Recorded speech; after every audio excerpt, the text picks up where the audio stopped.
The title of the story is The Whisperer in Darkness.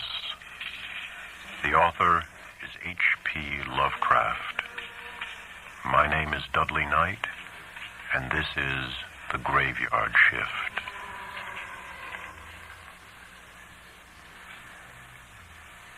Bear in mind closely that I did not see any actual visual horror at the end. To say that a mental shock was the cause of what I inferred, the last straw which sent me racing out of the lonely Akeley farmhouse and through the wild domed hills of Vermont in a commandeered motor at night, is to ignore the plainest facts of my final experience.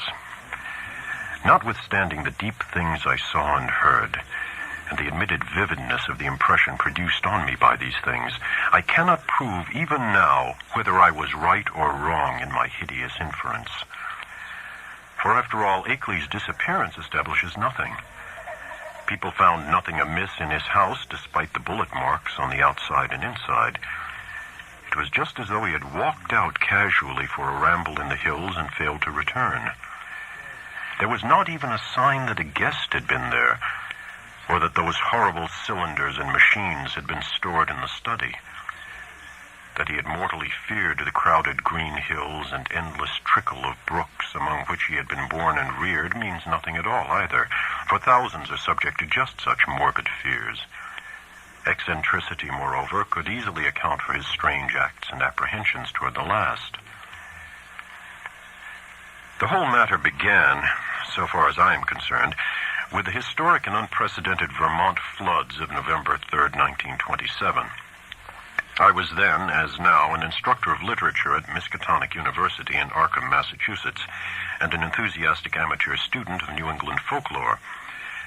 Shortly after the flood, amidst the varied reports of hardship, suffering, and organized relief which filled the press, there appeared certain odd stories of things found floating in some of the swollen rivers, so that many of my friends embarked on curious discussions and appealed to me to shed what light I could on the subject. I felt flattered at having my folklore study taken so seriously and did what I could to belittle the wild, vague tales which seemed so clearly an outgrowth of old rustic superstitions. It amused me to find several persons of education who insisted that some stratum of obscure, distorted fact might underlie the rumors.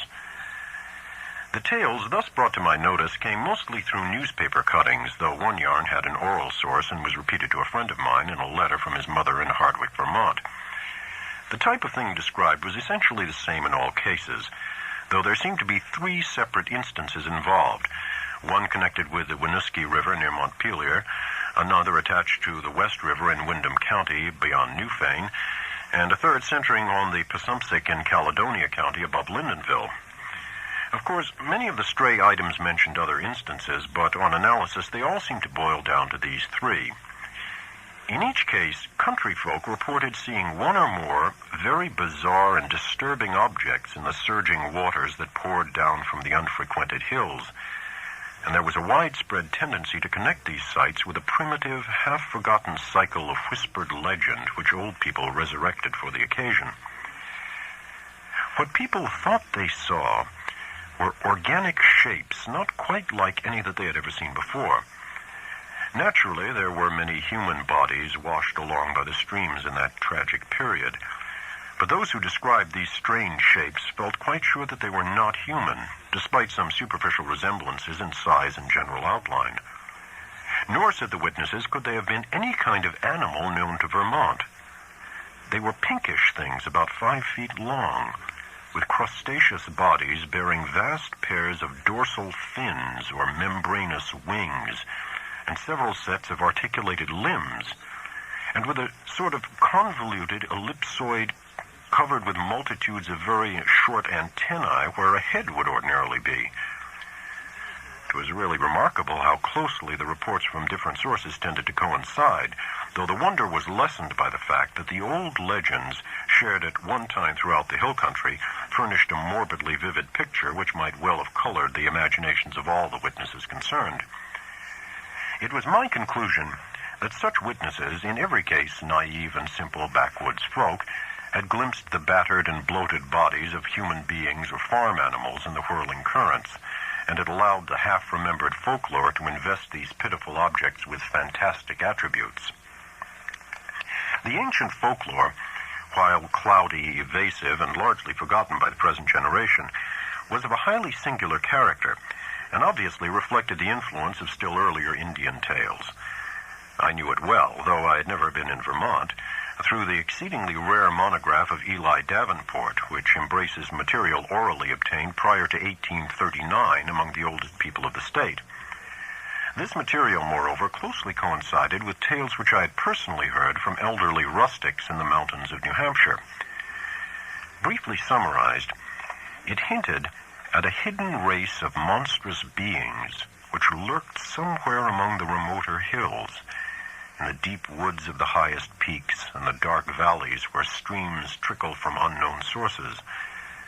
These beings were seldom glimpsed, but evidences of their presence were reported by those who had ventured further than usual up the slopes of certain mountains or into certain deep, steep-sided gorges that even the wolves shunned. There were queer footprints or claw prints in the mud of brook margins and barren patches, and certain circles of stones, with the grass around them worn away, which did not seem to have been placed or entirely shaped by nature. There were, too, certain caves of problematical depth in the sides of the hills, with mouths closed by boulders in a manner scarcely accidental, and with more than an average quota of the queer prints leading both toward and away from them, if indeed the direction of these prints could be justly estimated. And worst of all, there were the things which adventurous people had seen very rarely in the twilight of the remotest valleys and the dense perpendicular woods above the limits of normal hill climbing. It would have been less uncomfortable if the stray accounts of these rumors had not agreed so well. As it was, nearly all of the rumors had several points in common, averring that the creatures were a sort of huge, light red crab with many pairs of legs and with two great bat-like wings in the middle of the back. They sometimes walked on all their legs and sometimes on the hindmost pair only, using the others to convey large objects of indeterminate nature. On one occasion they were spied in considerable numbers, a detachment of them wading along a shallow woodland watercourse, 3 abreast in evidently disciplined formation. Once a specimen was seen flying, launching itself from the top of a bald, lonely hill at night, and vanishing in the sky after its great flapping wings had been silhouetted an instant against the full moon. These things seemed content on the whole to let mankind alone, though they were at times held responsible for the disappearance of venturesome individuals, especially persons who built houses too close to certain valleys or too high up on certain mountains. Many localities came to be known as inadvisable to settle in, the feeling persisting long after the cause was forgotten. People would look up at some of the neighboring mountain precipices with a shudder, not even when not recalling how many settlers had been lost and how many farmhouses burnt to ashes on the lower slopes of these grim green sentinels. But while, according to the earliest legends, the creatures would appear to have harmed only those trespassing on their privacy, there were later accounts of their curiosity respecting men, and of their attempts to establish secret outposts in the human world. There were tales of the queer claw prints seen around farmhouse windows in the morning, and of occasional disappearances in regions outside the obviously haunted areas. Tales, besides, of buzzing voices in imitation of human speech, which made surprising offers to lone travelers on roads and cart paths in the deep woods, and of children frightened out of their wits by things seen or heard where the primal forest pressed close upon their dooryards. In the final layer of legends, the layer just preceding the decline of superstition and the abandonment of close contact with the dreaded places, there are shocked references to hermits and remote farmers who at some period of life appeared to have undergone a repellent mental change, and who were shunned and whispered about as mortals who had sold themselves to the strange beings. In one of the northeastern counties, it appeared to be a fashion around 1800 to accuse eccentric and unpopular recluses of being allies or representatives of the abhorred things. As to what the things were, explanations naturally varied. The common name applied to them was those ones, or the old ones, though other terms had a local and transient use. Perhaps the bulk of the Puritan settlers set them down bluntly as familiars of the devil, and made them a basis of odd theological speculation. Those with Celtic legendary in their heritage, mainly the Scotch-Irish element of New Hampshire and their kindred who had settled in Vermont on Governor Wentworth's colonial grants, linked them vaguely with the malign fairies and little people of the bogs and raths, and protected themselves with scraps of incantation handed down through many generations.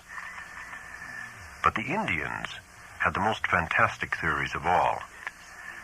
While different tribal legends differed, there was a marked consensus of belief in certain vital particulars, it being unanimously agreed that the creatures were not native to this earth. The Pennacook myths, which were the most consistent and picturesque, taught that the winged ones came from the great bear in the sky and had mines in our earthly hills whence they took a kind of stone that they could not get on any other world.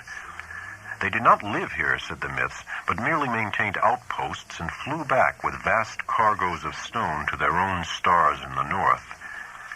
They harmed only those earth people who got too near them or spied upon them. Animals shunned them through instinctive hatred, not because of being hunted. They could not eat the things and animals of earth, but brought their own food from the stars. It was bad to get near them, and sometimes young hunters who went into their hills never came back. It was not good either to listen to what they whispered at night in the forest with voices like a bee's that tried to be like the voices of men. They knew the speech of all kinds of men, Pennacooks, Hurons, men of the Five Nations, but did not seem to have or need any speech of their own. They talked with their heads, which changed color in different ways to mean different things. All the legendary, of course, white and Indian alike, died down during the 19th century, except for occasional atavistical flare-ups. The ways of the Vermonters became settled, and once their habitual paths and dwellings were established according to a certain fixed plan, they remembered less and less what fears and avoidances had determined that plan, and even that there had been any fears or avoidances. Most people simply knew that certain hilly regions were considered as highly unhealthy, unprofitable, and generally unlucky to live in, and that the farther one kept from them, the better off one usually was. In time, the ruts of custom and economic interest became so deeply cut in approved places that there was no longer any reason for going outside them, and the haunted hills were left deserted by accident rather than by design. Save during infrequent local scares, only wonder-loving grandmothers and retrospective nonagenarians ever whispered of beings dwelling in those hills. And even such whisperers admitted that there was not much to fear from those things now that they were used to the presence of houses and settlements, and now that human beings let their chosen territory severely alone.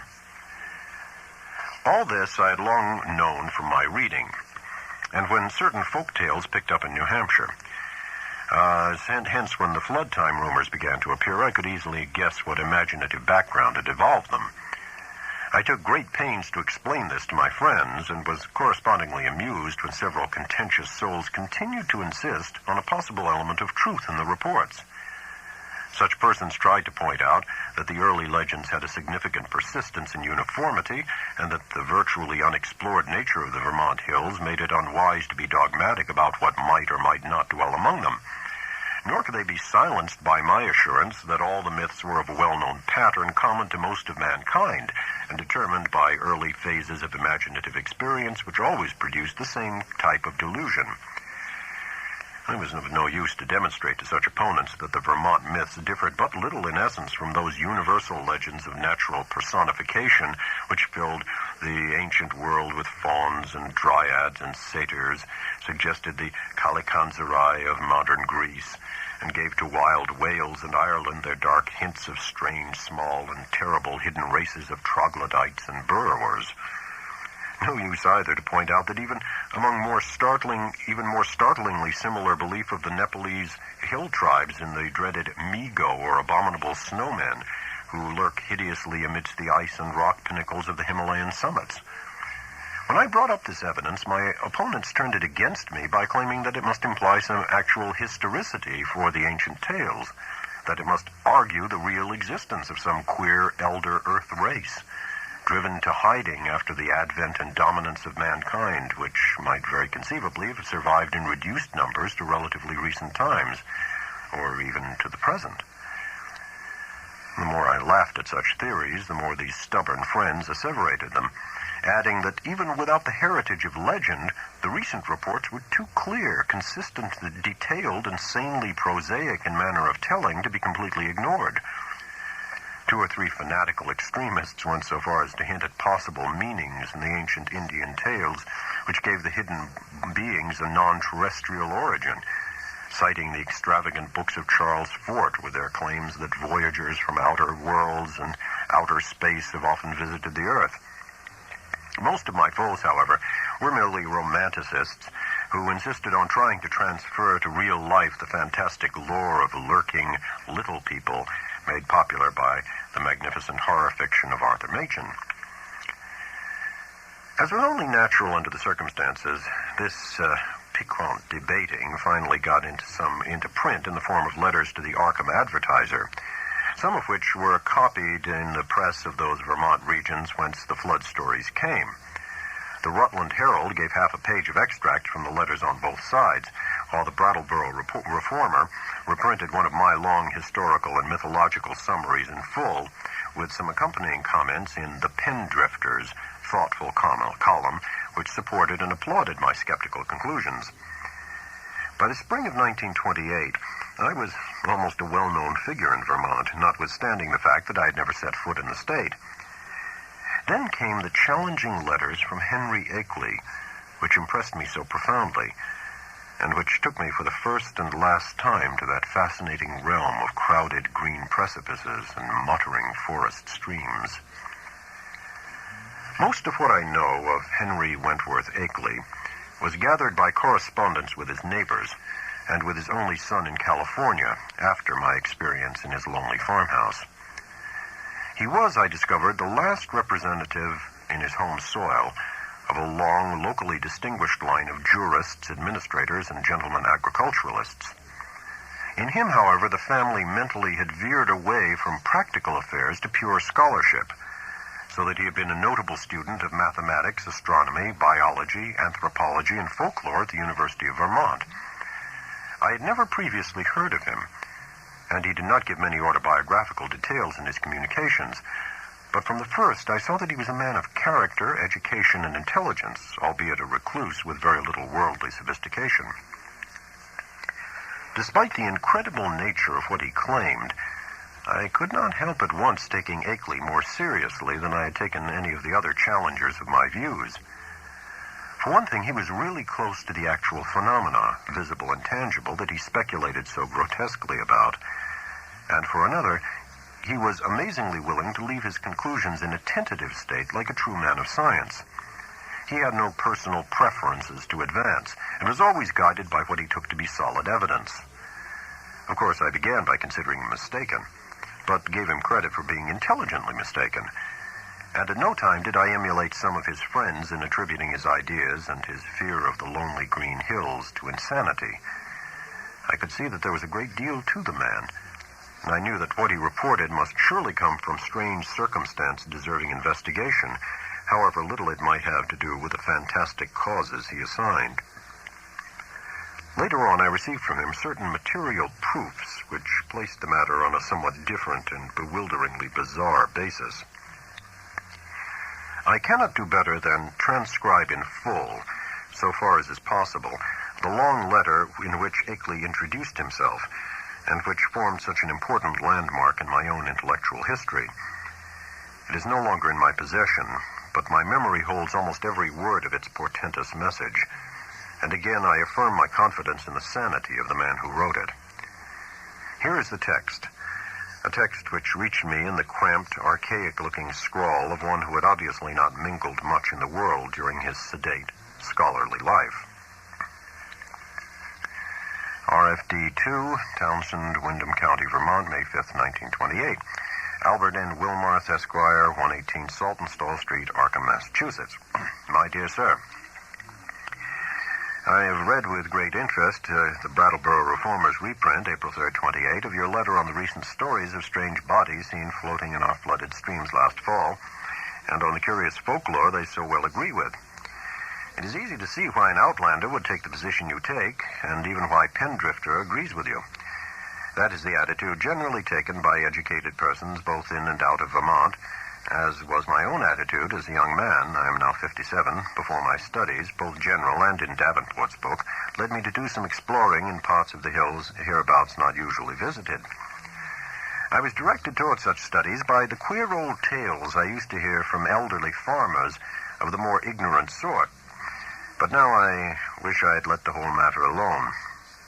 I might say with all proper modesty that the subject of anthropology and folklore is by no means strange to me. I took a great deal of it in college, and am familiar with most of the standard authorities, such as Tyler, Lubbock, Fraser, Quatrefages, Murray, Osborne, Keith, Boole, G. Eliot Smith, and so on. It is no news to me that the tales of hidden races are as old as all mankind. I have seen the reprints of letters from you and those agreeing with you in the Rutland Herald, and I guess I know about where your controversy stands at the present time. What I desire to say now is that I'm afraid your adversaries are nearer right than yourself, even though all reason seems to be on your side. They are nearer right than they realize themselves, for of course they go only by theory and cannot know what I know. If I knew as little of the matter as they, I would feel justified in believing as they do. I would be wholly on your side. You can see I'm having a hard time getting to the point, probably because I really dread getting to the point. But the upshot of the matter is that I have certain evidence that monstrous things do indeed live in the woods on the high hills which nobody visits. I have not seen any of the things floating in the rivers as reported, but I've seen things like them under circumstances I dread to repeat. I have seen footprints, and of late have seen them nearer my own home. I live on the old Akeley place south of Townsend Village, on the side of Dark Mountain, than I dare tell you now. I've overheard voices in the woods at certain points that I will not even begin to describe on paper. At one place I heard them so much that I took a phonograph there with a dictaphone attachment and a wax blank, and I shall try to arrange to have you hear the record I got. I've run it on the machine for some of the old people up here, and one of the voices had nearly scared them paralyzed by reason of its likeness to a certain voice, that buzzing voice in the woods which Davenport mentions, that their grandmothers have told them about and mimicked for them. I know what most people think of a man who tells about hearing voices, but before you draw conclusions, just listen to this record and ask some of the older backwoods people what they think of it. If you can account for it normally, very well, but there must be something behind it. Ex nihilo nihil fit, you know. Now, my object in writing you is not to start an argument, but to give you information which I think a man of your tastes will find deeply interesting. This is private. Publicly, I am on your side, for certain things show me that it does not do for people to know too much about these matters. My own studies are now wholly private, and I would not think of saying anything to attract people's attention and cause them to visit the places that I have explored. It is true, terribly true, that there are non-human creatures watching us all the time, with spies among us gathering information. It is from a wretched man who, if he was sane, as I think he was one of those spies, that I got a large part of my clues to the matter. He later killed himself, but I have reason to think there are others now. The things come from another planet, being able to live in interstellar space and fly through it on clumsy, powerful wings which have a way of resisting the ether, but which are too poor at steering to be much use in helping them about on Earth. I will tell you about this later if you do not dismiss me at once as a madman. They come here to get metals from mines that go deep under the hills, and I think I know where they come from. They will not hurt us if we let them alone, but no one can say what will happen if we get too curious about them. Of course, a good army of men could wipe out their mining colony. That is what they're afraid of. But if that happened, more would come from outside, any number of them. They could easily conquer the Earth. But they've not tried so far because they've not needed to. They would rather leave things as they are to save bother. I think they mean to get rid of me because of what I have discovered.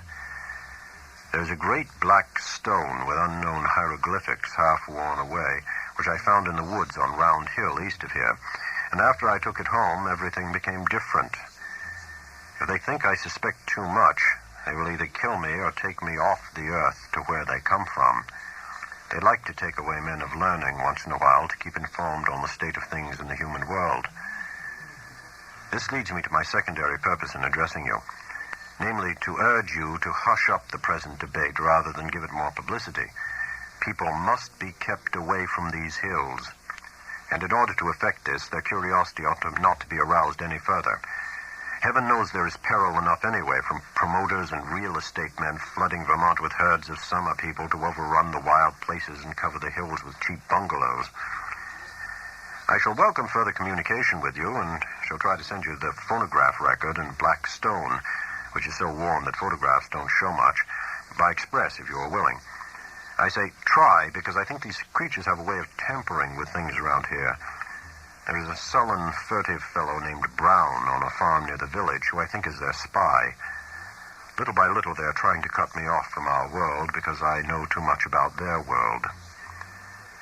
They have the most amazing way of finding out what I do. You may not even get this letter.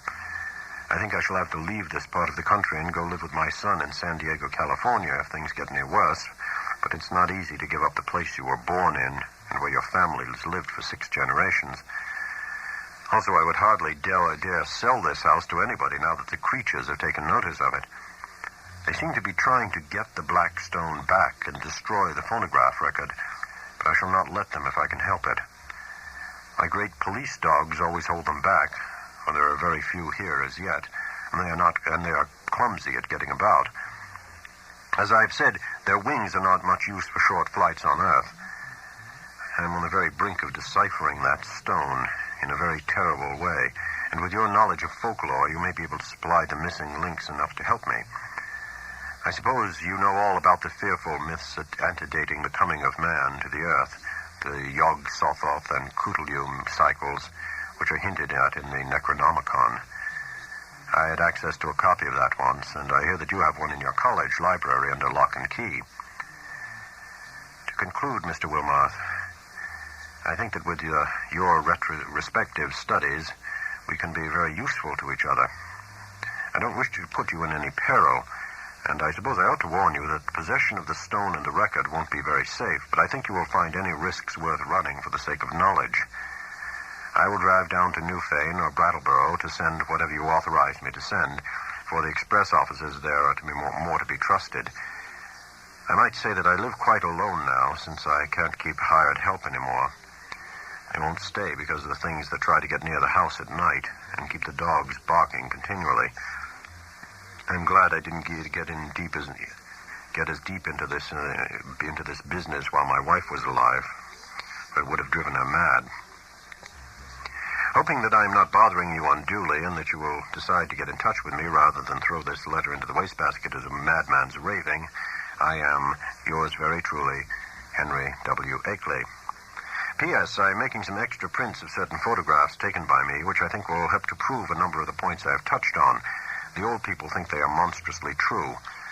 I will send you these very soon if you're interested. H.W.A. It would be difficult to describe my sentiments upon reading this strange document for the first time. By all ordinary rules, I ought to have laughed more loudly at these extravagances than at the far milder theories which had previously moved me to mirth, yet something in the tone of the letter made me take it with a paradoxical seriousness. Not that I believed for a moment in the hidden race from the stars which my correspondent spoke of, but that after some grave preliminary doubts, I grew to feel oddly sure of his sanity and sincerity, and of his confrontation by some genuine, though singular and abnormal phenomenon which he could not explain except in this imaginative way. It could not be as he thought it, I reflected, yet on the other hand it could not be otherwise than worthy of investigation.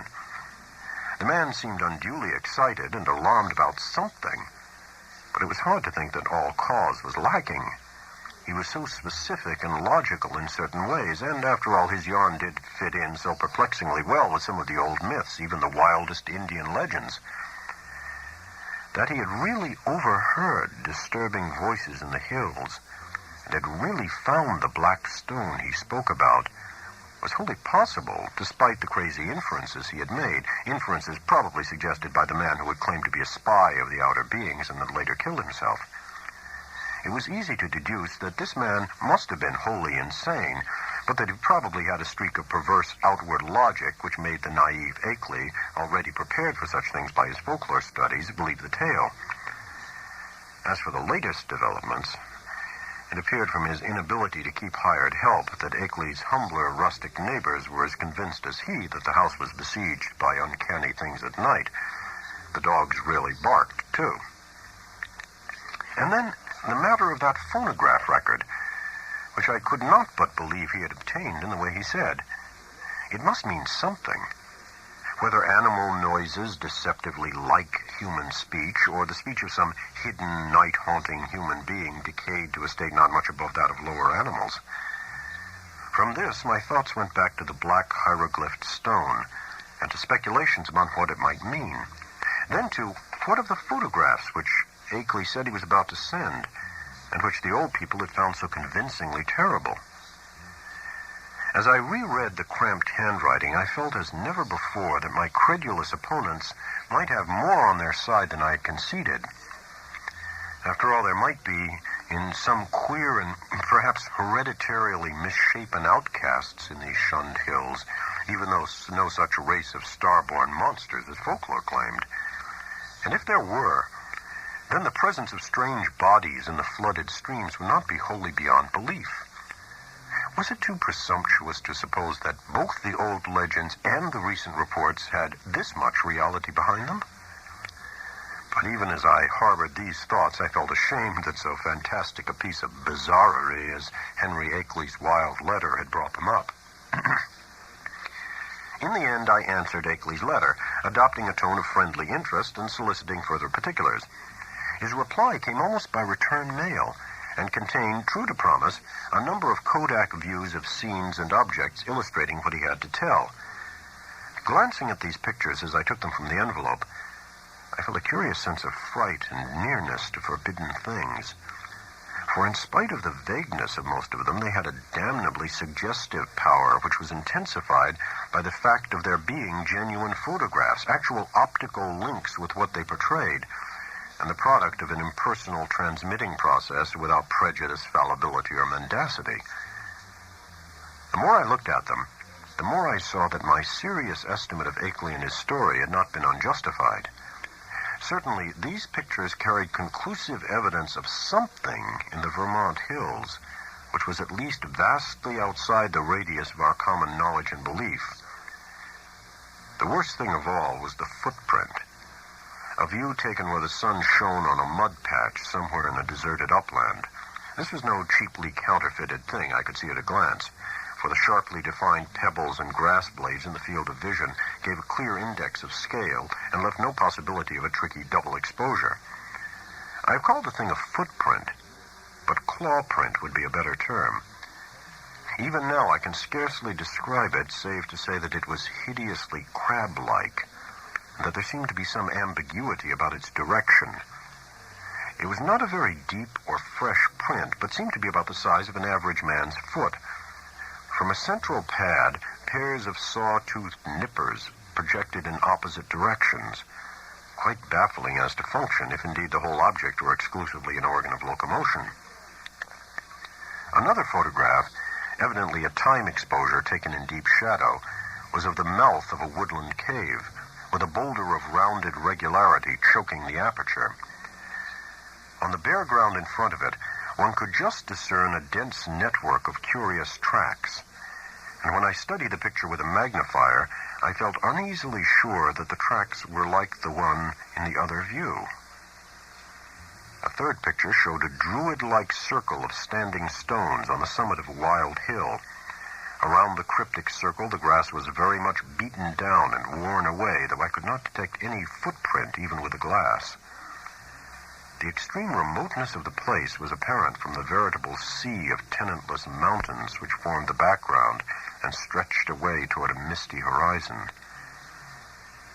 But if the most disturbing of all the views was that of the footprint, the most curiously suggestive was that of the great black stone found in the Round Hill woods. Akeley had photographed it on what was evidently his study table, for I could see a row of books and a bust of Milton in the background. The thing, as nearly as one might guess, had faced the camera vertically with a somewhat irregularly carved surface of 1 or 2 feet. But to say anything definite about that surface or about the general shape of the whole mass almost defies the power of language. What outlandish geometrical principles had guided its cutting, for artificially cut it surely was, I could not even begin to guess. And never before had I seen anything which struck me as so strangely and so unmistakably alien to this world. Of the hieroglyphics on the surface I could discern very few, but 1 or 2 that I did see gave me rather a shock. Of course, they might be fraudulent, for others besides myself had read the monstrous and abhorred Necronomicon of the mad Arab Abdul al-Hazred. But nevertheless, it made me shiver to recognize certain ideographs which study had taught me to link with the most blood-curdling and blasphemous whisperers of things that had had a kind of mad half-existence before the Earth and the other inner worlds of the solar system were made. Of the 5 remaining pictures, 3 were of swamp and hill scenes which seemed to bear traces of hidden and unwholesome tenancy. Another was of a queer mark in the ground very near Akeley's house, which he said he had photographed the morning after a night on which the dogs had barked more violently than usual. It was very blurred, but one could really draw no certain conclusions from it. But it did seem fiendishly like that other mark or claw print photographed on the deserted upland. The final picture was of the Akeley place itself, a trim white house of 2 stories and attic, about 1.25 centuries old, with a well-kept lawn and stone-bordered path leading up to a tastefully carved Georgian doorway. There were several huge police dogs on the lawn, squatting near a pleasant-faced man with close-cropped gray beard, whom I took to be Akeley himself, his own photographer, one might infer from the tube-connected bulb in his right hand. From the pictures, I turned to the bulky, closely written letter itself, and for the next 3 hours was immersed in a gulf of unutterable horror. Where Akeley had given only outlines before, he now entered into minute details, presenting long transcripts of words overheard in the woods at night, long accounts of monstrous pinkish forms spied in thickets at twilight on the hills, and a terrible cosmic narrative derived from the application of profound and varied scholarship to the endless bygone discourses of the mad, self-styled spy who had killed himself. I found myself faced by names and terms that I had heard elsewhere in the most hideous of connections. Yuggoth, Great Kutulyu, Tsathagoa, Yog-Sothoth, R'lyeh, Nyarlathotep, Azathoth, Hastur, Yian, Leng, the Lake of Hali, Bethmura, the Yellow Sign, Lemur Cathulos, Bran, and the Magnum Incominandum, and was drawn back through nameless eons and inconceivable dimensions to worlds of elder outer entity, at which the crazed author of the Necronomicon had only guessed in the vaguest way. I was told of the pits of primal life, and of the streams that had trickled down therefrom, and finally the tiny rivulet from one of those streams which had become entangled with the destinies of our own earth. My brain whirled, and where before I had attempted to explain things away, I now began to believe in the most abnormal and incredible wonders. The array of vital evidence was damnably vast and overwhelming, and the cool, scientific attitude of Akeley, an attitude removed as far as imaginable from the demented, the fanatical, and the hysterical, even the extravagantly speculative, had a tremendous effect on my thought and judgment. By the time I laid the frightful letter aside, I could understand the fears he had come to entertain, and was ready to do anything in my power to keep people away from those wild, haunted hills. Even now, when time has dulled the impression and made me half question my own experience and horrible doubts, there are things in that letter of Akeley's which I would not quote or even form into words on paper.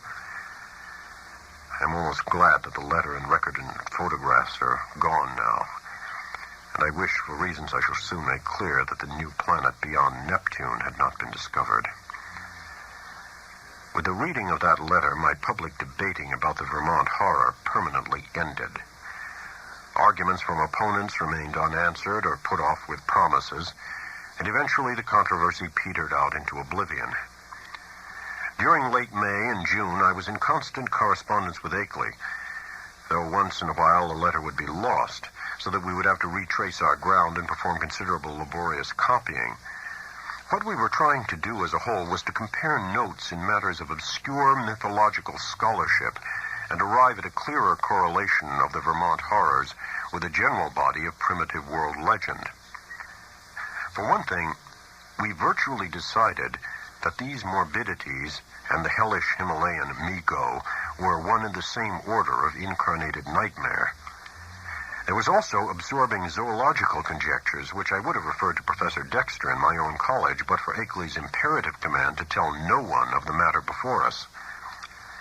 If I seem to disobey that command now, it is only because I think that at this stage a warning about those farther Vermont hills and about those Himalayan peaks which bold explorers are more and more determined to ascend is more conducive to public safety than silence would be. One specific thing we were leading up to was a deciphering of the hieroglyphics on that infamous black stone, a deciphering which might well place us in possession of secrets deeper and more dizzying than any formerly known to man. Toward the end of June, the phonograph record came. Shipped from Brattleboro, since Akeley was unwilling to trust conditions on the branch line north of there, he had begun to feel an increased sense of espionage, aggravated by the loss of some of our letters, and said much about the insidious deeds of certain men whom he considered tools and agents of the hidden beings. Most of all, he suspected the surly farmer, Walter Brown, who lived alone on a run-down hillside place near the deep woods, and who was seen loafing around corners in Brattleboro, Bellows Falls, Newfane, and South Londonderry in the most inexplicable and seemingly unmotivated way. Brown's voice, he felt convinced, was one of those he had overheard on a certain occasion in a very terrible conversation, and he had once found a footprint or claw print near Brown's house, which might possess the most ominous significance. It had been curiously near some of Brown's own footprints that faced toward it. So the record was shipped from Brattleboro, whither Akeley drove in his Ford car along the lonely Vermont back roads. He confessed in an accompanying note that he was beginning to be afraid of these roads, and that now he would not even go into Townsend for supplies, except in broad daylight. It did not pay, he repeated again and again, to know too much unless one were very remote from those silent and problematical hills. He would be going to California pretty soon to live with his son, though it was hard to leave a place where all one's memories and ancestral feelings centered. Before trying the record on the commercial machine, which I borrowed from the college administration building, I carefully went over all the explanatory matter in Akeley's various letters. This record, he had said, was obtained about 1 a.m. on the 1st of May, 1915, near the closed mouth of a cave where the wooded west slope of Dark Mountain rises out of Lee's Swamp. The place had been unusually plagued with strange voices, this being the reason he had brought the phonograph, dictaphone, and blank in expectation of results. Former experience had told him that May Eve, the hideous Sabbath night of underground European legend, would probably be more fruitful than any other date. And he was not disappointed. It was noteworthy, though, that he never again heard voices at that particular spot. Unlike most of the overheard forest voices, the substance of the record was quasi-ritualistic and included one palpably human voice which Akeley had never been able to place. It was not Brown's, but seemed to be that of a man of greater cultivation. The second voice, however, was the real crux of the thing, for this was the accursed buzzing, which had no likeness to humanity, despite the human words which it uttered in good English grammar and a scholarly accent. The recording phonograph and dictaphone had not worked uniformly well, and of course had been at a great disadvantage because of the remote and muffled nature of the overheard ritual, so that the actual speech secured was very fragmentary. Akeley had given me a transcript of what he believed the spoken words to be, and I glanced through this again as I prepared the machine for action. The text was darkly mysterious rather than openly horrible, though a knowledge of its origin and manner of gathering gave it all the associative horror which any words could well possess. I will present it here in full as I remember it, and I am fairly confident that I know it correctly by heart, not only from reading the transcript, but from playing the record itself over and over again. It is not a thing which one might readily forget. Indistinguishable sounds. A cultivated male human voice. Is the Lord of the wood even to, and the gifts of the men of Lang, so from the wells of night to the gulfs of space, and from the gulfs of space to the wells of night, ever the praises of great Cthulhu, of Sathagoa, and of him who is not to be named. Ever their praises, and abundance to the black goat of the woods, Ea Shub-Niggurath, the goat with 1,000 young. A buzzing imitation of human speech. Ea Shub-Niggurath, the black goat of the woods with 1,000 young. Human voice. And it has come to pass that the Lord of the woods, being 7 and 9 down the onyx steps, attributes to him in the gulf Azathoth, he of whom thou hast taught us marvels. On the wings of night, out beyond space, out beyond, to that whereof Yuggoth is the youngest child, rolling alone in black ether at the rim. Buzzing voice. Go out among men and find the ways thereof, that he in the gulf may know. To Nyarlathotep, mighty messenger, must all things be told. And he shall put on the semblance of men, the waxen mask and the robe that hides, and come down from the world of 7 suns to mock. Human voice. Nyarlathotep, great messenger, bringer of strange joy to Yuggoth through the void, father of the 1,000,000 favored ones, stalker among... Speech cut off by end of record. Such were the words for which I was to listen when I started the phonograph. It was with a trace of genuine dread and reluctance that I pressed the lever and heard the preliminary scratching of the sapphire point. And I was glad that the first faint fragmentary words were in a human voice, a mellow, educated voice which seemed vaguely Bostonian in accent and was certainly not that of any native of the Vermont hills. As I listened to the tantalizingly feeble rendering, I seemed to find the speech identical with Akeley's carefully prepared transcript. On it, chanted in that mellow Bostonian voice, Ea Shub-Niggurath, the goat with 1,000 young. And then I heard the other voice. To this hour I shudder retrospectively when I think how it struck me, prepared though I was by Akeley's accounts. Those to whom I have since described the record profess to find nothing but cheap imposture or madness in it. But could they have the accursed thing itself, or read the bulk of Akeley's correspondence, especially that terrible and encyclopedic second letter, I know they would think differently. It is, after all, a tremendous pity that I did not disobey Akeley and play the record for others. A tremendous pity, too, that all the letters were lost. To me, with my first-hand impression of the actual sounds and with my knowledge of the background and surrounding circumstances, the voice was a monstrous thing. It followed swiftly the human voice in ritualistic response.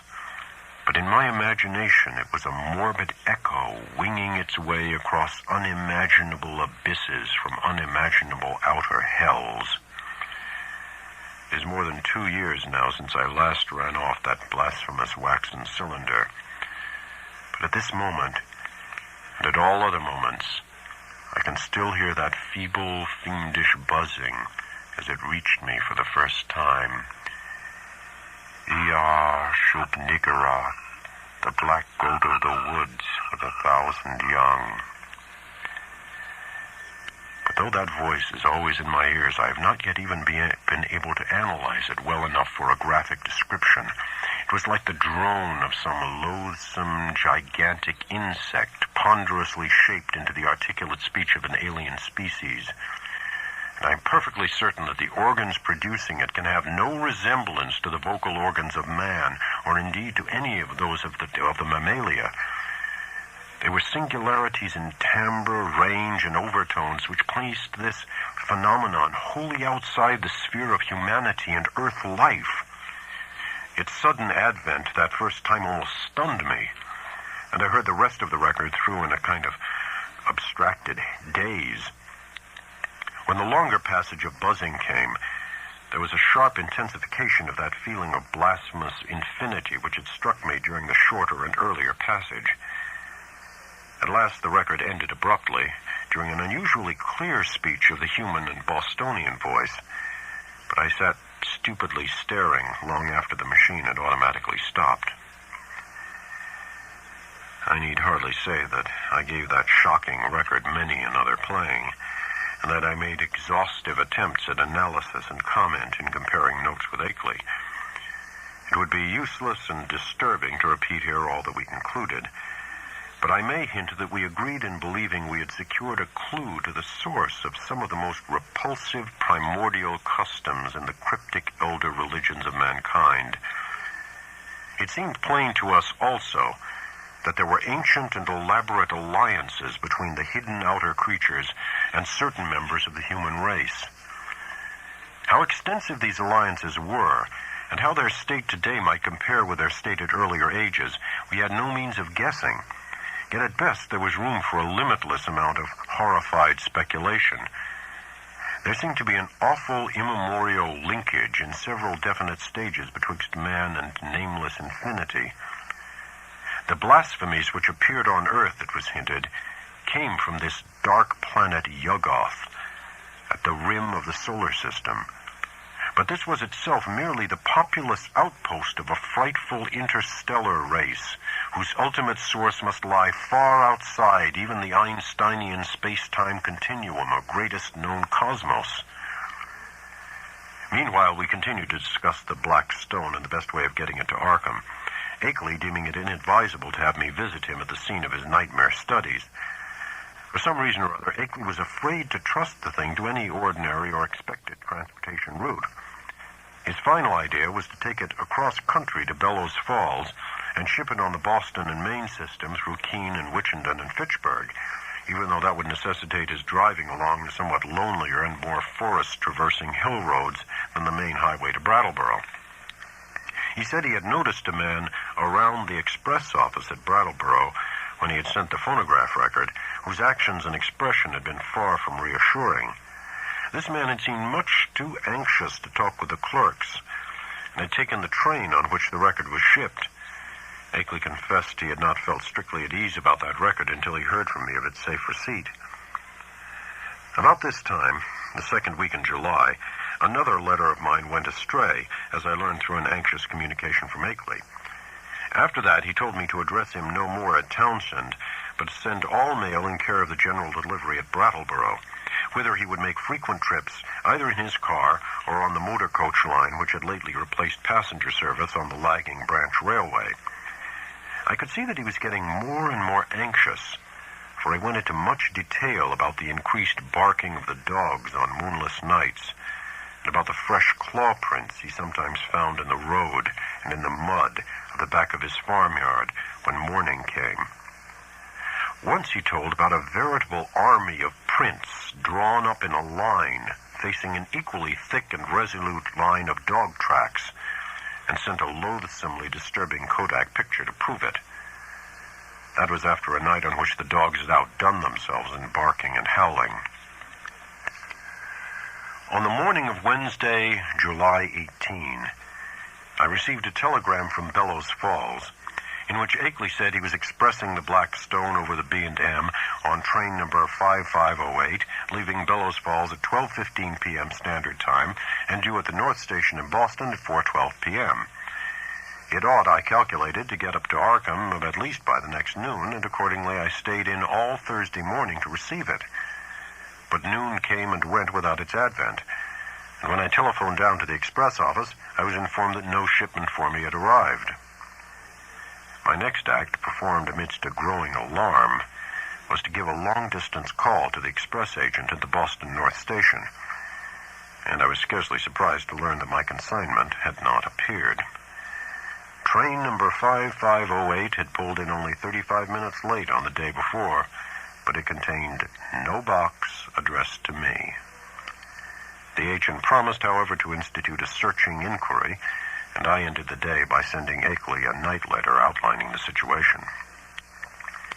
With commendable promptness, a report came from the Boston office the following afternoon, the agent telephoning as soon as he learned the facts. It seemed that the Railway Express clerk on number 5508 had been able to recall an incident which might have much bearing on my loss, an argument with a very curious-voiced man, lean, sandy, and rustic-looking, when the train was waiting at Keene, New Hampshire, shortly after 1 o'clock Standard Time. The man, he said, was greatly excited about a heavy box which he claimed to expect, but which was neither on the train nor entered on the company's books. He had given the name of Stanley Adams, and it had such a queerly thick, droning voice that it made the clerk abnormally dizzy and sleepy to listen to him. The clerk could not remember quite how the conversation had ended, but recalled starting into a fuller awakeness when the train began to move. The Boston agent added that this clerk was a young man of wholly unquestioned veracity and reliability, of known antecedents, and belonged with the company. That evening I went to Boston to interview the clerk in person, having obtained his name and address from the office. He was a frank, prepossessing fellow, but I saw that he could add nothing to his original account. Oddly, he was scarcely sure that he could even recognize the strange inquirer again. Realizing that he had no more to tell, I returned to Arkham and sat up until morning writing letters to Akeley, to the express company, and to the police department and station agent in Keene. I felt that the strange-voiced man who had so queerly affected the clerk must have a pivotal place in the ominous business, and hoped that Keene station employees and telegraph office records might tell something about him and how he happened to make his inquiry when and where he did. I must admit, however, that all my investigations came to nothing. The queer-voiced man had indeed been noticed around the Keene station in the early afternoon of July 18, and one lounger seemed to couple him vaguely with a heavy box, but he was altogether unknown and had not been seen before or since. He had not visited the telegraph office or received any message so far as could be learned, nor had the message which might justly be considered a notice of the Blackstone's presence on number 5508 come through the office for anyone. Naturally, Akeley joined with me in conducting these inquiries, and even made a personal trip to Keene to question the people around the station. But his attitude toward the matter was more fatalistic than mine. He seemed to find the loss of the box a portentous and menacing fulfillment of inevitable tendencies, and had no real hope at all of its recovery. He spoke of the undoubted telepathic and hypnotic powers of the hill creatures and their agents, and in one letter hinted that he did not believe the stone was on this earth any longer. For my part, I was duly enraged, for I felt there was at least a chance of learning profound and astonishing things from the old blurred hieroglyphs.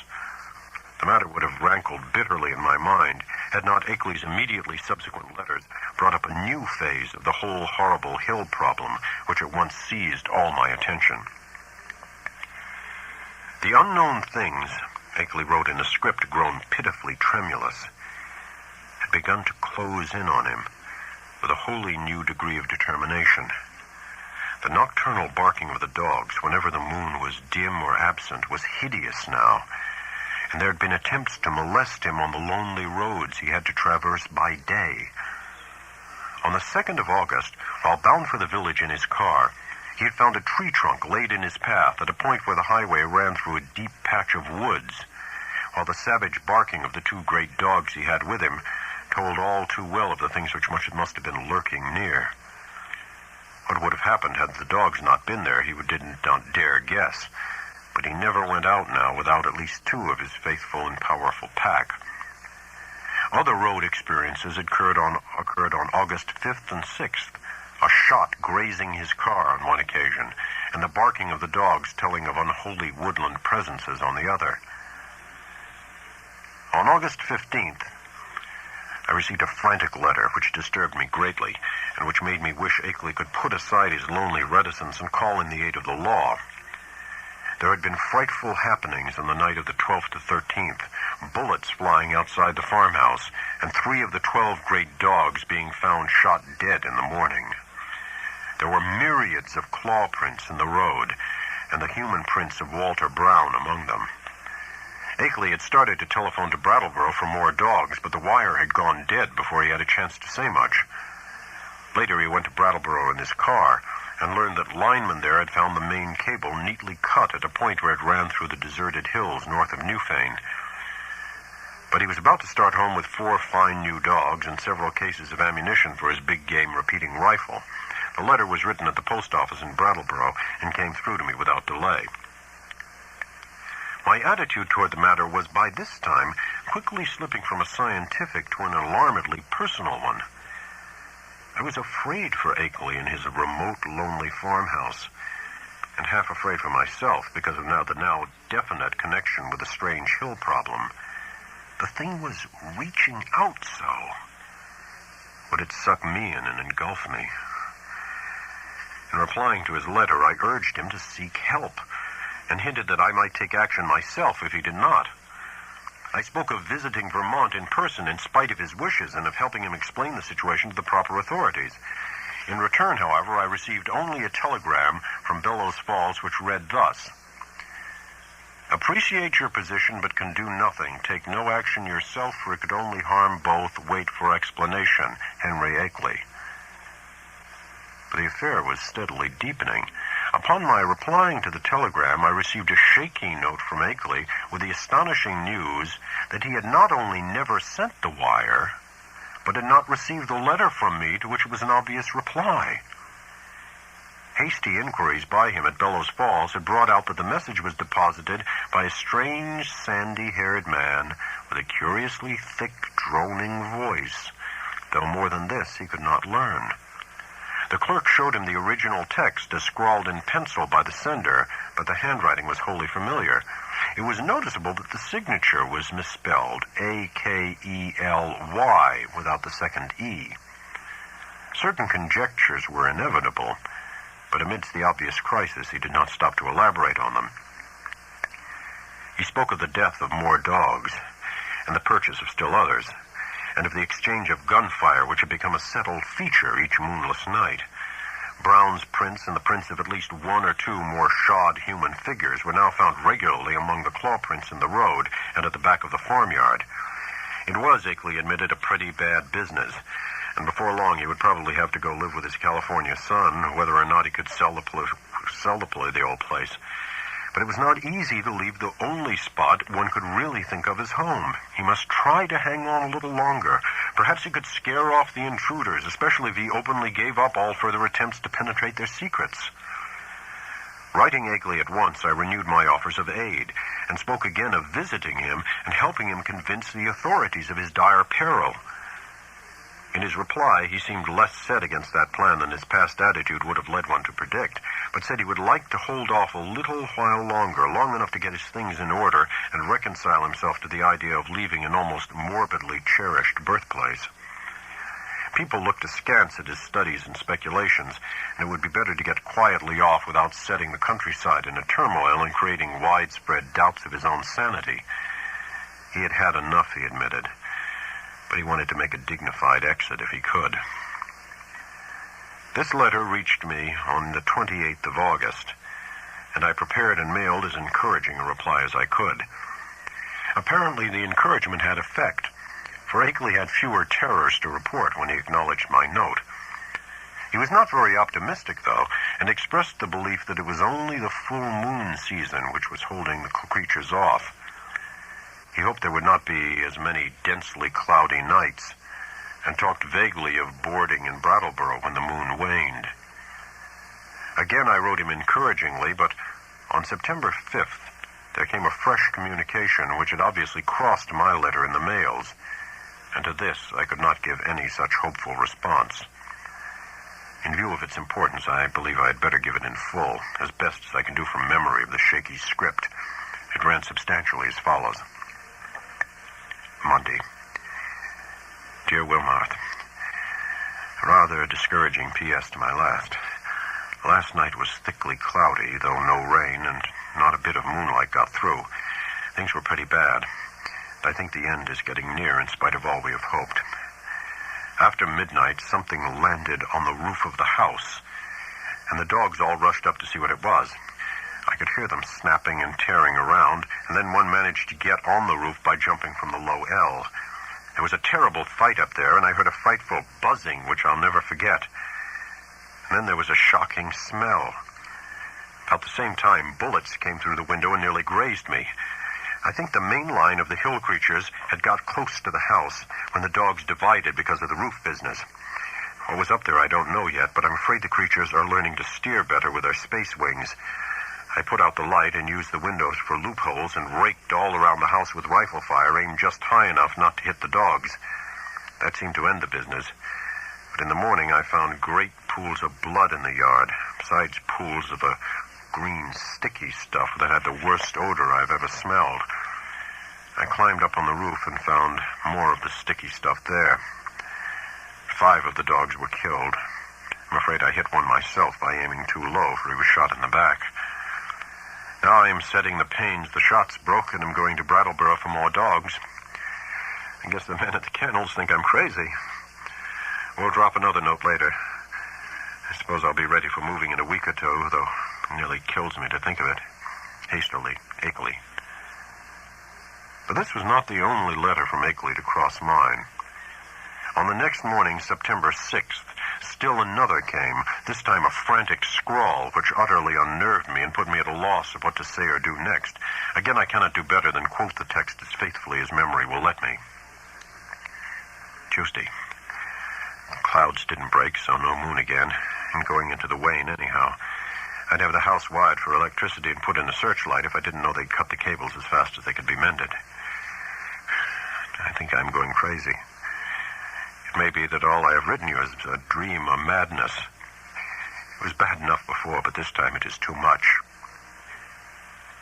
They talked to me last night. Talked in that cursed buzzing voice and told me things that I dare not repeat to you. I heard them plainly above the barking of the dogs, and once when they were drowned out, a human voice helped them. Keep out of this, Wilmarth.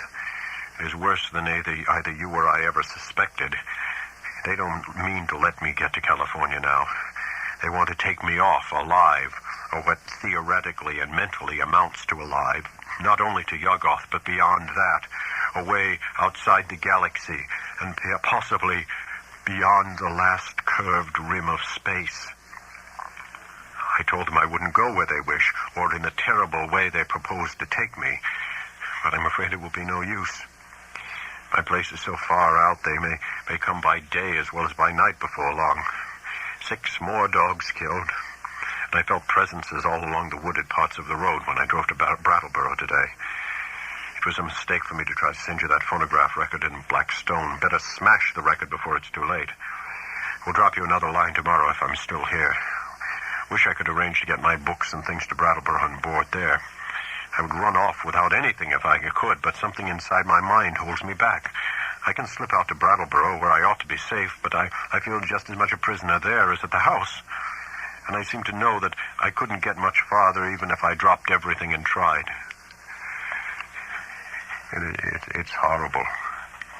Don't get mixed up in this. Yours, Akeley. I did not sleep at all the night after receiving this terrible thing, and was utterly baffled as to Akeley's remaining degree of sanity. The expression, the substance of the note was wholly insane, yet the manner of it, in view of all that had gone before, had a grimly potent quality of convincingness. I made no attempt to answer it, thinking it better to wait until Akeley might have time to reply to my latest communication. Such a reply indeed came on the following day, though the fresh material in it quite overshadowed any of the points brought up by the letter nominally answered. Here's what I recall of the text, scrawled and blotted as it was in the course of a plainly frantic and hurried composition. Wednesday. W. Your letter came, but it's no use to discuss anything anymore. I'm fully resigned. Wonder that I even have enough willpower left to fight them off. Can't escape even if I were willing to give up everything and run. They'd get me. Had a letter from them yesterday. RFD man brought it while I was at Brattleboro, typed and postmarked Bellows Falls. Tells me what they want to do with me. I can't repeat it. Look out for yourself, too. Smash that record. Cloudy nights keep up and the moon waning all the time. Wish I dared to get help. It might brace up my willpower, but everyone who would dare to come at all would call me crazy unless there happened to be some proof. Couldn't ask people to come for no reason at all. I'm all out of touch with everybody and have been for years. But I haven't told you the worst, Wilmarth. Brace up to read this, but it will give you a shock. I'm telling the truth, though. It is this. I have seen and touched one of the things, or part of one of the things. God, man, but it's awful. It was dead, of course. One of the dogs had it, and I found it near the kennel this morning.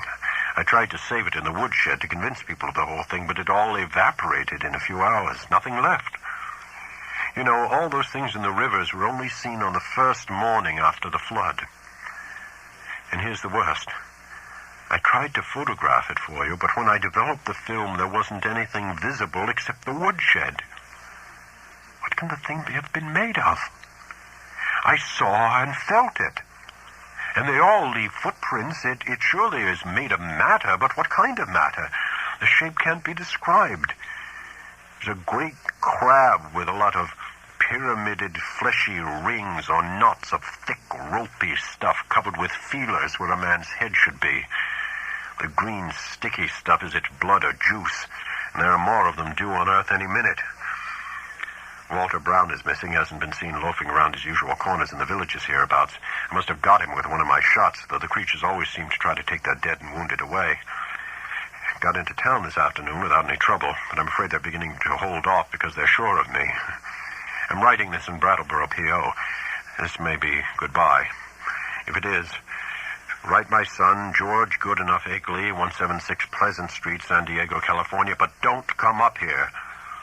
Write the boy if you don't hear from me in a week, and watch the papers for news. I'm going to play my last two cards now, if I have the willpower left. First, to try poison gas on the things. I've got the right chemicals and the fixed-up masks for myself and the dogs. Then if that doesn't work, tell the sheriff. They can lock me in a madhouse if they want to. It'd be better than what the other creatures would do. Perhaps I can get them to pay attention to the prints around the house. They are faint, but I can find them every morning. Suppose the police would say I faked them somehow. They all think I'm a queer character.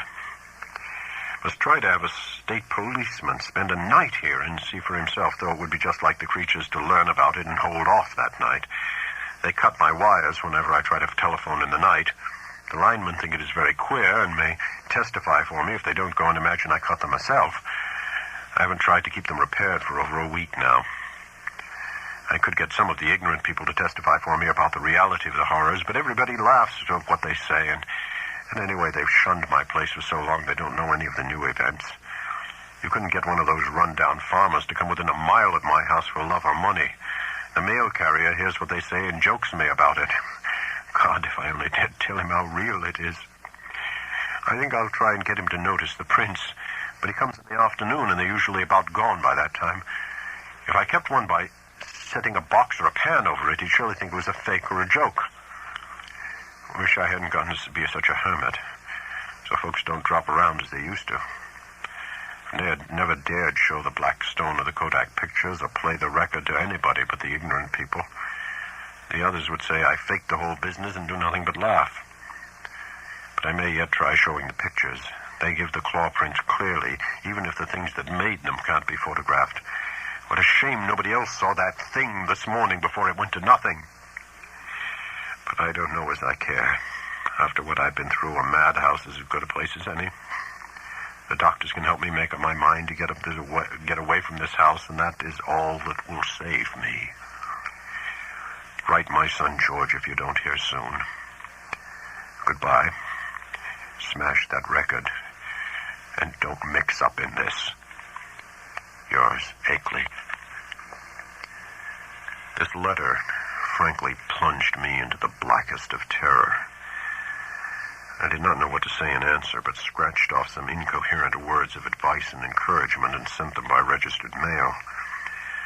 I recall urging Akeley to move to Brattleboro at once and place himself under the protection of the authorities, adding that I would come to that town with a phonograph record and help convince the courts of his sanity. It was time, too, I think I wrote, to alarm the people generally against this thing in their midst. It will be observed that at this moment of stress, my own belief in all Akeley had told and claimed was virtually complete, though I did not think his failure to get a picture of the dead monster was due not to any freak of nature, but to some excited slip of his own. Then, apparently crossing my incoherent note and reaching me Saturday afternoon, September 8th, came that curiously different and calming letter, neatly typed on a new machine. That strange letter of reassurance and invitation which must have marked so prodigious a transition in the whole nightmare drama of the Lonely Hills. Again, I will quote from memory, seeking for special reasons to preserve as much of the flavor of the style as I can. It was postmarked Bellows Falls, and the signature, as well as the body of the letter, was typed, as is frequent with beginners in typing. The text, though, was marvelously accurate for a tyro's work, and I concluded that Akeley must have used a machine at some previous period, perhaps in college. To say that the letter relieved me would only be fair, yet beneath my relief lay a substratum of uneasiness. If Akeley had been sane in his terror, was he now sane in his deliverance? And the sort of improved rapport mentioned, what was it? The entire thing implied such a diametrical reversal of Akeley's previous attitude. But here is the substance of the text, carefully transcribed from a memory in which I take some pride. Townsend, Vermont, Thursday, September 6th, 1928. My dear Wilmarth, it gives me great pleasure to be able to set you at rest regarding all the silly things I've been writing you. I say silly, although by that I mean my frightened attitude rather than any descriptions of certain phenomena. Those phenomena are real and important enough. My mistake had been in establishing an anomalous attitude toward them. I think I mentioned that my strange visitors were beginning to communicate with me, and to attempt such communication. Last night, this exchange of speech became actual. In response to certain signals, I admitted to the house a messenger from those outside, a fellow human, let me hasten to say. He told me much that neither you nor I had even begun to guess, and showed clearly how totally we had misjudged and misinterpreted the purpose of the Outer Ones in maintaining their secret colony on this planet. It seems that the evil legends about what they have offered to men and about what they wish in connection with the Earth are wholly the result of an ignorant misconception of allegorical speech. Speech, of course, molded by cultural backgrounds and thought habits vastly different from anything we dream of. My own conjectures, I freely own, shot as widely past the mark as any of the guesses of illiterate farmers and savage Indians.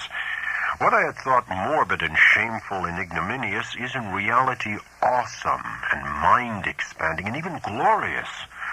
My previous estimate being merely a phase of man's eternal tendency to hate and fear and shrink from the utterly different. Now I regret the harm I have inflicted upon these alien and incredible beings in the course of our nightly skirmishes. If only I had consented to talk peacefully and reasonably with them in the first place. But they bear me no grudge, their emotions being organized very differently from ours. It is their misfortune to have had as their human agents in Vermont some very inferior specimens, late Walter Brown, for example. He prejudiced me vastly against them. Actually, they have never knowingly harmed men, but have often been cruelly wronged and spied on by our species. There is a whole secret cult of evil men. A man of your mystical erudition will understand me when I link them with Hastur and the Yellow Sign, devoted to the purpose of tracking them down and injuring them on behalf of monstrous powers from other dimensions. It is against these aggressors, not against normal humanity, that the drastic precautions of the Outer Ones are directed. Incidentally, I learned that many of our lost letters were stolen not by the Outer Ones, but by the emissaries of this malign cult. All that the Outer Ones wish of man is peace and non-molestation and an increasing intellectual rapport. This latter is absolutely necessary now that our inventions and devices are expanding our knowledge and motions and making it more and more impossible for the Outer Ones' necessary outposts to exist secretly on this planet. The alien beings desire to know mankind more fully, and to have a few of mankind's philosophic and scientific leaders know more about them. With such an exchange of knowledge, all perils will pass, and a satisfactory modus vivendi will be established. The very idea of any attempt to enslave or degrade mankind is ridiculous. As a beginning of this improved rapport, the Outer Ones have naturally chosen me, whose knowledge of them is already so considerable, as their primary interpreter on Earth. Much was told to me last night. Facts of the most stupendous and vista-opening nature, and more will be subsequently communicated to me both orally and in writing. I shall not be called upon to make any trip outside just yet, though I shall probably wish to do so later on, employing special means and transcending everything which we have hitherto been accustomed to regard as human experience. My house will be besieged no longer. Everything is reverted to normal, and the dogs will have no further occupation. In place of terror, I have been given a rich boon of knowledge and intellectual adventure which few other mortals have ever shared. The outer beings are perhaps the most marvelous organic things in or beyond all space and time, members of a cosmos-wide race of which all other life forms are merely degenerate variants.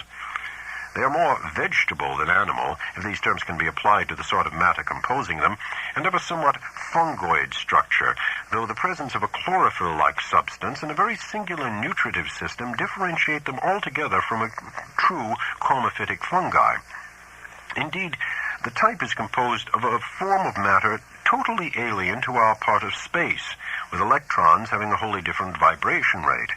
That is why the beings cannot be photographed on the ordinary camera films and plates of our known universe, even though our eyes can see them. With proper knowledge, however, any good chemist could make a photographic emulsion which would record their images. The genus is unique in its ability to traverse the heatless and airless interstellar void in full corporeal form, and some of its variants cannot do this without mechanical aid or curious surgical transpositions. Only a few species have the ether-resisting wings characteristic of the Vermont variety. These and those inhabiting certain remote peaks in the Old World were brought in other ways. Their external resemblance to animal life and to the sort of structure we understand as material is a matter of parallel evolution rather than of close kinship. Their brain capacity exceeds that of any other surviving life form, although the winged types of our hill country are by no means the most highly developed. Telepathy is their usual means of discourse, though they have rudimentary vocal organs which, after a slight operation, for surgery is an incredibly expert and everyday thing among them, can roughly duplicate the speech of such types of organisms as still use speech. Their main immediate abode is a still undiscovered and almost lightless planet at the very edge of our solar system, beyond Neptune, and the 9th in distance from the Sun. It is, as we have inferred, the object mystically hinted to as Yuggoth in certain ancient and forbidden writings. It will soon be the scene of a strange focusing of thought upon our world in an effort to facilitate mental rapport. I would not be surprised if astronomers became sufficiently sensitive to these thought currents to discover Yuggoth when the Outer Ones wish them to do so. But Yuggoth, of course, is only the stepping stone. The main body of the beings inhabits strangely organized abysses, wholly beyond the utmost reach of any human imagination. The space-time globule, which we recognize as the totality of all cosmic entity, is only an atom in the genuine infinity which is theirs. And as much of this infinity as any human brain can hold is eventually to be opened up to me, as it has not been to more than 50 other men since the human race has existed. You will probably call this raving at first, Wilmoth, but in time you will appreciate the titanic opportunity I've stumbled on. I want you to share as much of it as possible, and to that end must tell you thousands of things that won't go on paper. In the past, I have warned you not to come and see me. Now that all is safe, I take pleasure in rescinding that warning and inviting you. Can't you make a trip up here before your college term opens? It would be marvelously delightful if you could. Bring along the phonograph record and all my letters to you as consultative data. We shall need them in piecing together the whole tremendous story. You might bring the Kodak prints, too, since I seem to have mislaid the negatives and my own prints from all this recent excitement. But what a wealth of facts I have to add to all this groping and tentative material, and what a stupendous device I have to supplement my additions. Don't hesitate. I am free from espionage now, and you will not meet anything unnatural or disturbing. Just come along and let my car meet you at the Brattleboro station. Prepare to stay as long as you can, and expect many an evening of discussion of things beyond all human conjecture. Don't tell anyone about it, of course, for this matter must not get to the promiscuous public. The train service to Brattleboro is not bad. You can get a timetable in Boston. Take the B&M to Greenfield and then change for the brief remainder of the way. I suggest you take the convenient 4:10 p.m. standard from Boston. This gets into Greenfield at 7:35, and at 9:19 a train leaves there which reaches Brattleboro at 10:01. That is, weekdays. Let me know the date and I'll have my car on hand at the station. Pardon this typed letter, but my handwriting has grown shaky of late, as you know, and I don't feel equal to long stretches of script. I got this new Corona in Brattleboro yesterday. It seems to work very well. Awaiting word and hoping to see you shortly with the phonograph record and all my letters and the Kodak prints. I am yours in anticipation, Henry W. Akeley. The complexity of my emotions upon reading, rereading, and pondering over this strange and unlooked-for letter is past adequate description. I've said that I was at once relieved and made uneasy, but this expresses only crudely the overtones of diverse and largely subconscious feelings which comprised both the relief and the uneasiness. To begin with, the thing was so antipodally at variance with the whole chain of horrors preceding it. The change of mood from stark terror to cool complacency and even exultation was so unheralded, lightning-like, and complete. I could scarcely believe that a single day could so alter the psychological perspective of one who had written that final frenzied bulletin of Wednesday, no matter what relieving disclosures that day might have brought. At certain moments, a sense of conflicting unrealities made me wonder whether this whole distantly reported drama of fantastic forces were not a kind of half-illusory dream created largely within my own mind. Then I thought of the phonograph record and gave way to still greater bewilderment. The letter seemed so unlike anything which I could have been expecting. As I analyzed my impression, I saw that it consisted of two distinct phases. First, granting that Akeley had been sane before and was still sane, the indicated change in the situation was so swift and unthinkable. And secondly, the change in Akeley's own manner, attitude, and language was so vastly beyond the normal or predictable. The man's whole personality seemed to have undergone an insidious mutation, a mutation so deep that one could scarcely reconcile these two aspects with the supposition that both represented equal sanity. Word choice, spelling, all were subtly different. And with my academic sensitiveness to prose style, I could trace profound divergences in his commonest reactions and rhythm responses. Certainly the emotional cataclysm or revelation which could produce so radical an overturn must be an extreme one indeed. Yet in another way, the letter seemed quite characteristic of Akeley. The same old passion for infinity, the same old scholarly inquisitiveness. I could not a moment, or even more than a moment, credit the idea of spuriousness or malign substitution. Did not the invitation, the willingness to have me test the truth of the letter in person, prove its genuineness? I did not retire Saturday night. but sat up thinking of the shadows and marvels behind the letter I had received. My mind, aching from the quick succession of monstrous conceptions it had been forced to confront during the last 4 months, worked upon this startling new material in a cycle of doubt and acceptance which repeated most of the steps experienced in facing the early wonders. Till long before dawn, a burning interest and curiosity had begun to replace the original storm of perplexity and uneasiness.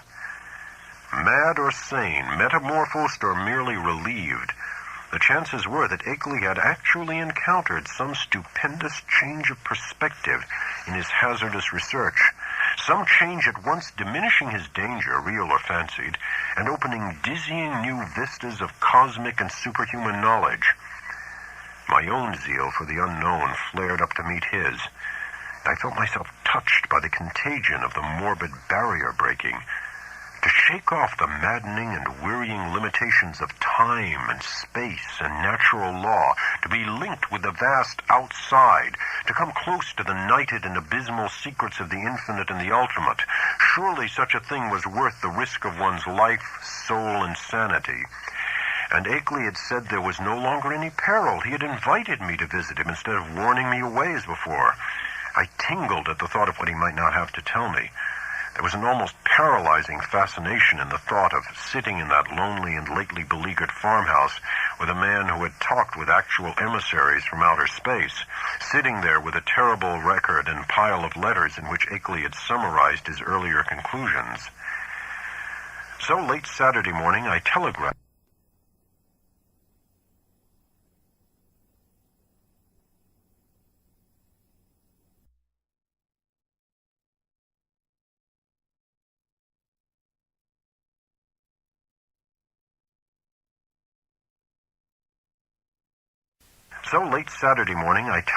Akeley that I would meet him in Brattleboro on the following Wednesday, September 12th, if that date were convenient for him.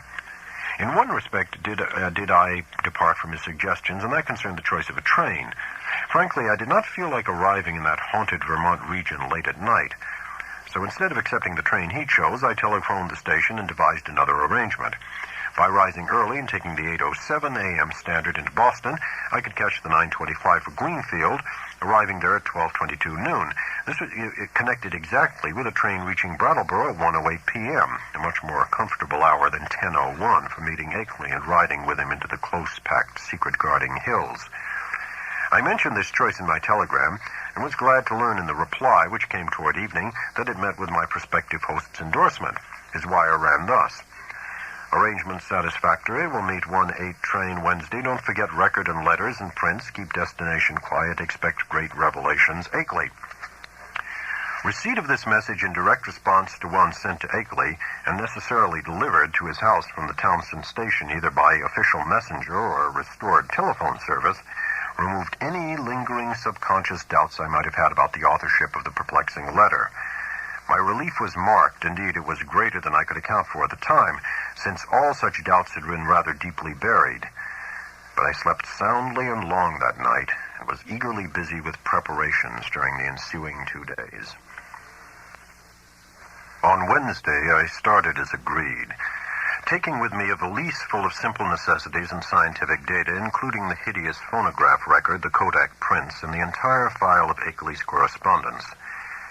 As requested, I had told no one where I was going, for I could see that the matter demanded utmost privacy, even allowing for its most favorable terms.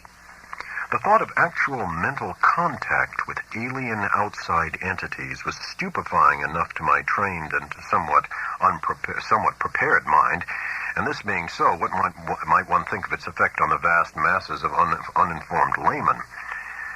I do not know whether dread or adventurous expectancy was uppermost in me as I changed trains at Boston and began the long westward run out of familiar regions into those I knew less thoroughly: Waltham, Concord, Ayr, Fitchburg, Gardner, Athol.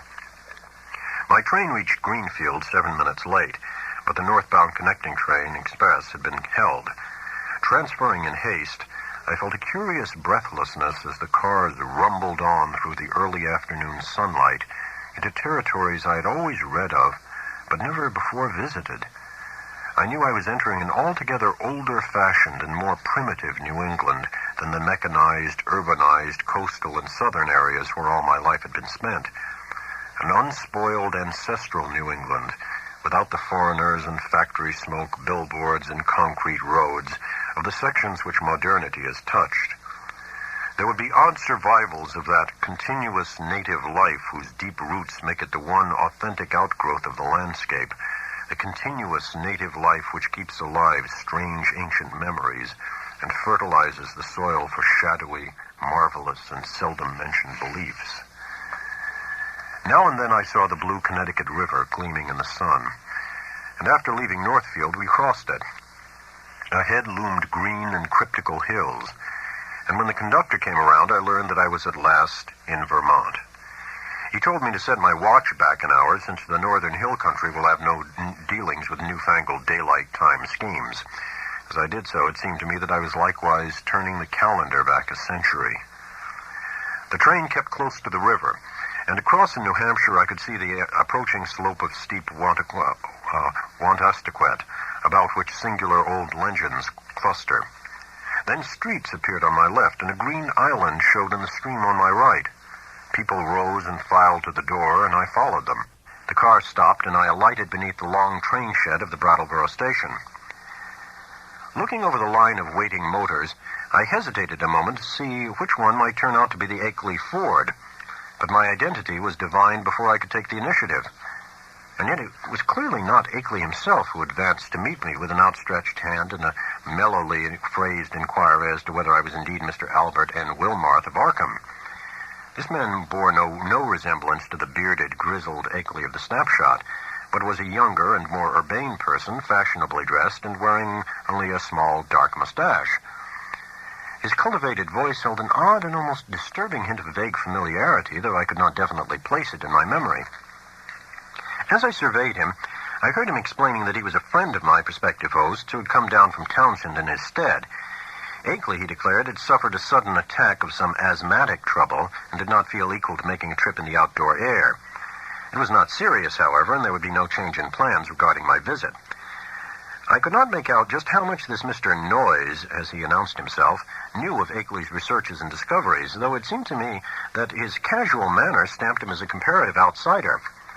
Remembering what a hermit Akeley had been, I was a trifle surprised at the ready availability of such a friend, but did not let my puzzlement deter me from entering into the motor into which he gestured me. It was not the small, ancient car I had expected from Akeley's descriptions, but a large and immaculate specimen of recent pattern, apparently Noyes' own, and bearing a Massachusetts license plates with the amusing sacred codfish device of that year. My guide, I concluded, must be a summer transient in the Townsend region. Noyes climbed into the car beside me and started it at once. I was glad that he did not overflow with conversation, for some peculiar atmospheric tensity made me feel disinclined to talk. The town seemed very attractive in the afternoon sunlight as we swept up an incline and turned to the right onto the main street. It drowsed like the older New England cities which one remembers from boyhood, and something in the collocation of roofs and steeples and chimneys and brick walls formed contours touching deep viol strings of ancestral emotion. I could tell that I was at the gateway of a region half bewitched through the piling up of unbroken time accumulations, a region where old, strange things have had a chance to grow and linger because they've never been stirred up. As we passed out of Brattleboro, my sense of constraint and foreboding increased. For a vague quality in the hill-crowded countryside, which, with its towering, threatening, close-pressing green and granite slopes, hinted at obscure secrets and immemorial survivals which might or might not be hostile to mankind. For a time, our course followed a broad, shallow river, which flowed down from unknown hills in the north, and I shivered when my companion told me it was the West River. It was in this stream, I recalled from newspaper items, that one of the morbid, crab-like beings had been seen floating after the floods. Gradually, the country around us grew wilder and more deserted. Archaic covered bridges lingered fearsomely out of the past in pockets of the hills, and the half-abandoned railway track paralleling the river seemed to exhale a nebulously visible air of desolation. There were awesome sweeps of vivid valley where great cliffs rose, New England's virgin granite showing gray and austere through the verdure that scaled the crests. There were gorges where untamed streams leapt down, bearing down toward the river the unimagined secrets of thousand pathless peaks. Branching away now and then were narrow, half-concealed roads that bored their way through solid, luxuriant masses of forest, among whose primal trees whole armies of elemental spirits might well lurk. As I saw these, I thought of how Akeley had been molested by unseen agencies on his drives along this very route, and did not wonder that such things could be. The quaint, sightly village of Newfane, reached in less than an hour, was our last link with that world which man can definitely call his own by virtue of conquest and complete occupancy. After that we cast off all allegiance to immediate, tangible, and time-touched things, and entered a fantastic world of hushed unreality, in which the narrow, ribbon-like road rose and fell with an almost sentient and purposeful caprice amidst the tenantless green peaks and half-deserted valleys. Except for the sound of the motor and the faint stir of the few lonely farms we passed at infrequent intervals, the only thing that reached my ears was the gurgling, insidious trickle of strange waters from numberless hidden fountains in the shadowy woods. The nearness and intimacy of the dwarfed, domed hills now became veritably breathtaking. Their steepness and abruptness were even greater than I had imagined from hearsay, and suggested nothing in common with the prosaic, objective world we know. The dense, unvisited woods on those inaccessible slopes seemed to harbor alien and incredible things, and I felt that the very outline of the hills themselves held some strange and eon-forgotten meaning, as if they were vast hieroglyphs left by a rumored Titan race whose glories live only in rare, deep dreams. All the legends of the past, and all the stupefying imputations of Henry Akeley's letters and exhibits, welled up in my memory to heighten the atmosphere of tension and growing menace. The purpose of my visit, and the frightful abnormalities it postulated, struck at me all at once with a chill sensation that nearly overbalanced my ardor for strange delvings.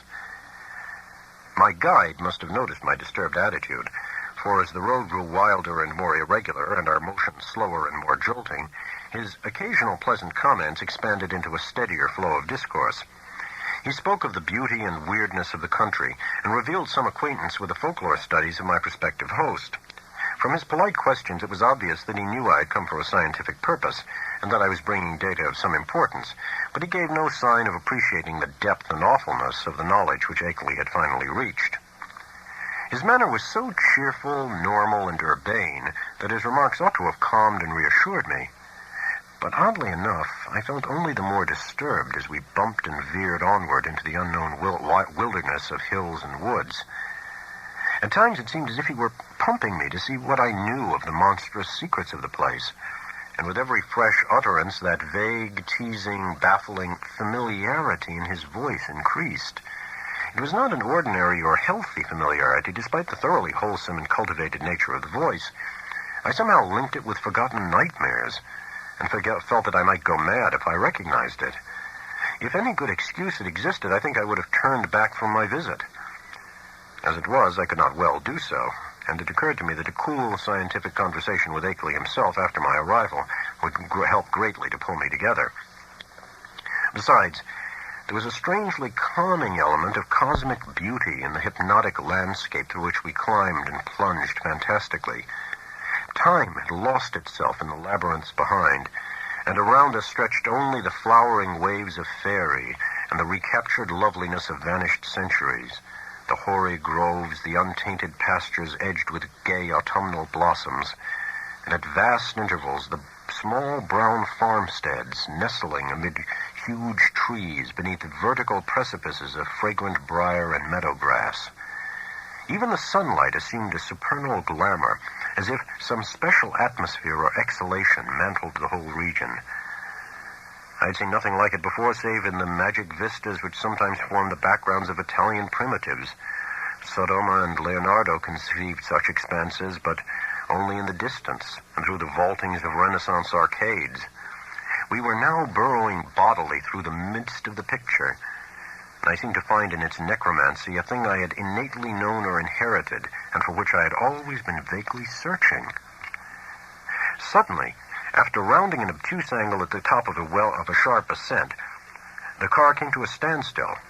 On my left, across a well-kept lawn which stretched to the road and flaunted a border of whitewashed stones, rose a white, two and a half-story house of unusual size and elegance for the region, with the congeries of contiguous or arcade-linked barns, sheds, and a windmill behind and to the right. I recognized it at once from the snapshot I had received, and was not surprised to see the name of Henry Akeley on the galvanized iron mailbox near the road.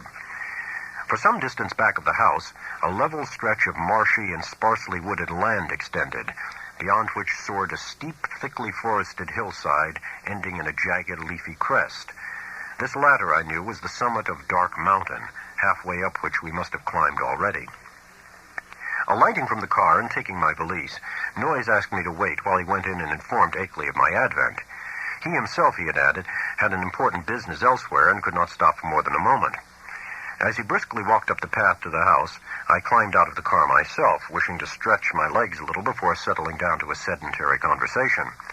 My feeling of nervousness and tension had risen to a maximum again now that I was on the actual scene of the morbid beleaguering described so hauntingly in Akeley's letters, and I honestly dreaded the coming discussions which were to link me with such alien and forbidden worlds. Close contact with the utterly bizarre is often more terrifying than inspiring, and it did not cheer me to think that this very bit of dusty road was the place where those monstrous tracks and that fetid green ichor had been found after moonless nights of fear and death. Idly, I noticed that none of Akeley's dogs seemed to be about. Had he sold them all as soon as the outer ones made peace with him? Try as I might, I could not have the same confidence in the depth and sincerity of that peace which appeared in Akeley's final and queerly different letter. After all, he was a man of much simplicity and with little worldly experience. Was there not perhaps some deep and sinister undercurrent beneath the surface of the new alliance?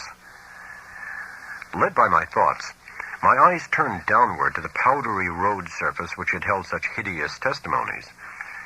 The last few days had been dry, and tracks of all sorts cluttered the rutted, irregular highway despite the unfrequented nature of the district. With a vague curiosity, I began to trace the outline of some of the heterogeneous impressions, trying meanwhile to curb the flights of macabre fancy which the place and its memories suggested. There was something menacing and uncomfortable in the funereal stillness, in the muffled, subtle trickle of distant brooks, and in the crowding green peaks and black-wooded precipices that choked the narrow horizon. And then an image shot into my consciousness which made those vague menaces and flights of fancy seem mild and insignificant indeed. I said that I was scanning the miscellaneous prints in the road with a kind of idle curiosity, but all at once that curiosity was shockingly snuffed out by a sudden and paralyzing gust of active terror. For though the dust tracks were in general confused and overlapping and unlikely to arrest any casual gaze, my restless vision had caught certain details near the spot where the path to the house joined the highway, and had recognized beyond doubt or hope the frightful significance of those details. It was not for nothing, alas, that I had pored for hours over the Kodak views of the outer one's claw prints which Akeley had sent. Too well did I know the marks of those loathsome nippers, and that hint of ambiguous direction which stamped the horrors as no creatures of this planet.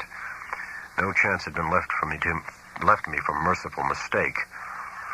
Here indeed, in objective form before my own eyes, and surely not made many hours ago, were at least 3 marks which stood out blasphemously among the surprising plethora of blurred footprints leading to and from the Akeley farmhouse.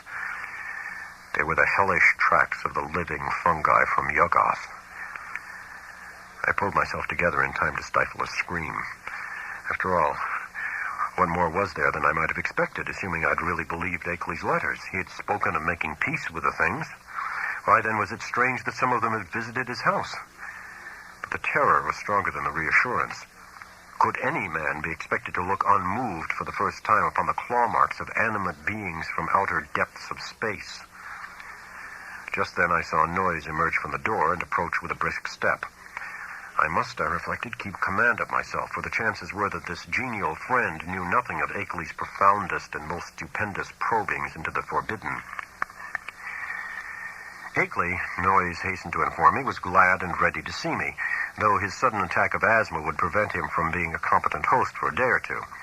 These spells hit him hard when they came and were always accompanied by a debilitating fever and general weakness. He was never good for much while they lasted, had to talk in a whisper, and was very clumsy and feeble in getting about. His feet and ankles swelled, too, so that he had to bandage them like a gouty old beefeater. Today he was in rather bad shape, so I would have to attend largely to my own needs. But he was nonetheless eager for conversation. I would find him in the study at the left of the front hall, the room where the blinds were shut. He had to keep the sunlight out when he was ill, for his eyes were very sensitive. As Noyes bade me adieu and walked northward in his car, I began to walk slowly toward the house. The door had been left ajar for me, but before approaching and entering, I cast a searching glance about the whole place, trying to decide what had struck me as so intangibly queer about it. The barns and sheds looked trimly prosaic enough. I noticed Akeley's battered Ford and its capacious, unguarded shelter. Then the secret of the queerness reached me. It was the total silence. Ordinarily, a farm is at least moderately murmurous from its various kinds of livestock, but here all signs of life were missing. What of the hens and the hogs? The cows, of which Akeley said he possessed several, might conceivably be out to pasture, and the dogs might possibly have been sold, but the absence of any trace of cackling or grunting was truly singular.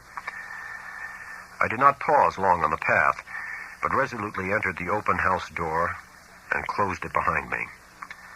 It had cost me a distinct psychological effort to do so, and now that I was shut inside, I had a momentary longing for precipitate retreat.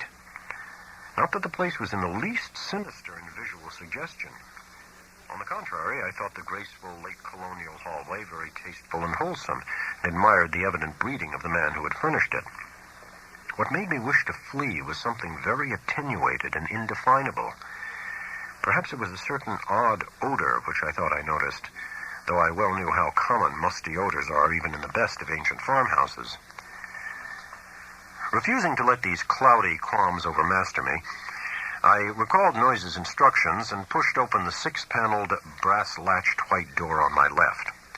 The room beyond was darkened, as I had known before, and as I entered it, I noticed that the queer odor was stronger here. There likewise appeared to be some faint, half-imaginary rhythm or vibration in the air. For a moment, the closed blinds allowed me to see very little, but then a kind of apologetic hacking or whispering sound drew my attention to a great easy chair in the farther, darker corner of the room. Within its shadowy depths, I saw the white blur of a man's face and hands, and in a moment I had crossed to greet the figure who had tried to speak. Dim though the light was, I perceived that this was indeed my host. I had studied the Kodak picture repeatedly, and there could be no mistake about this firm, weather-beaten face with the cropped, grizzled beard. But as I looked again, my recognition was mixed with sadness and anxiety, for certainly his face was that of a very sick man.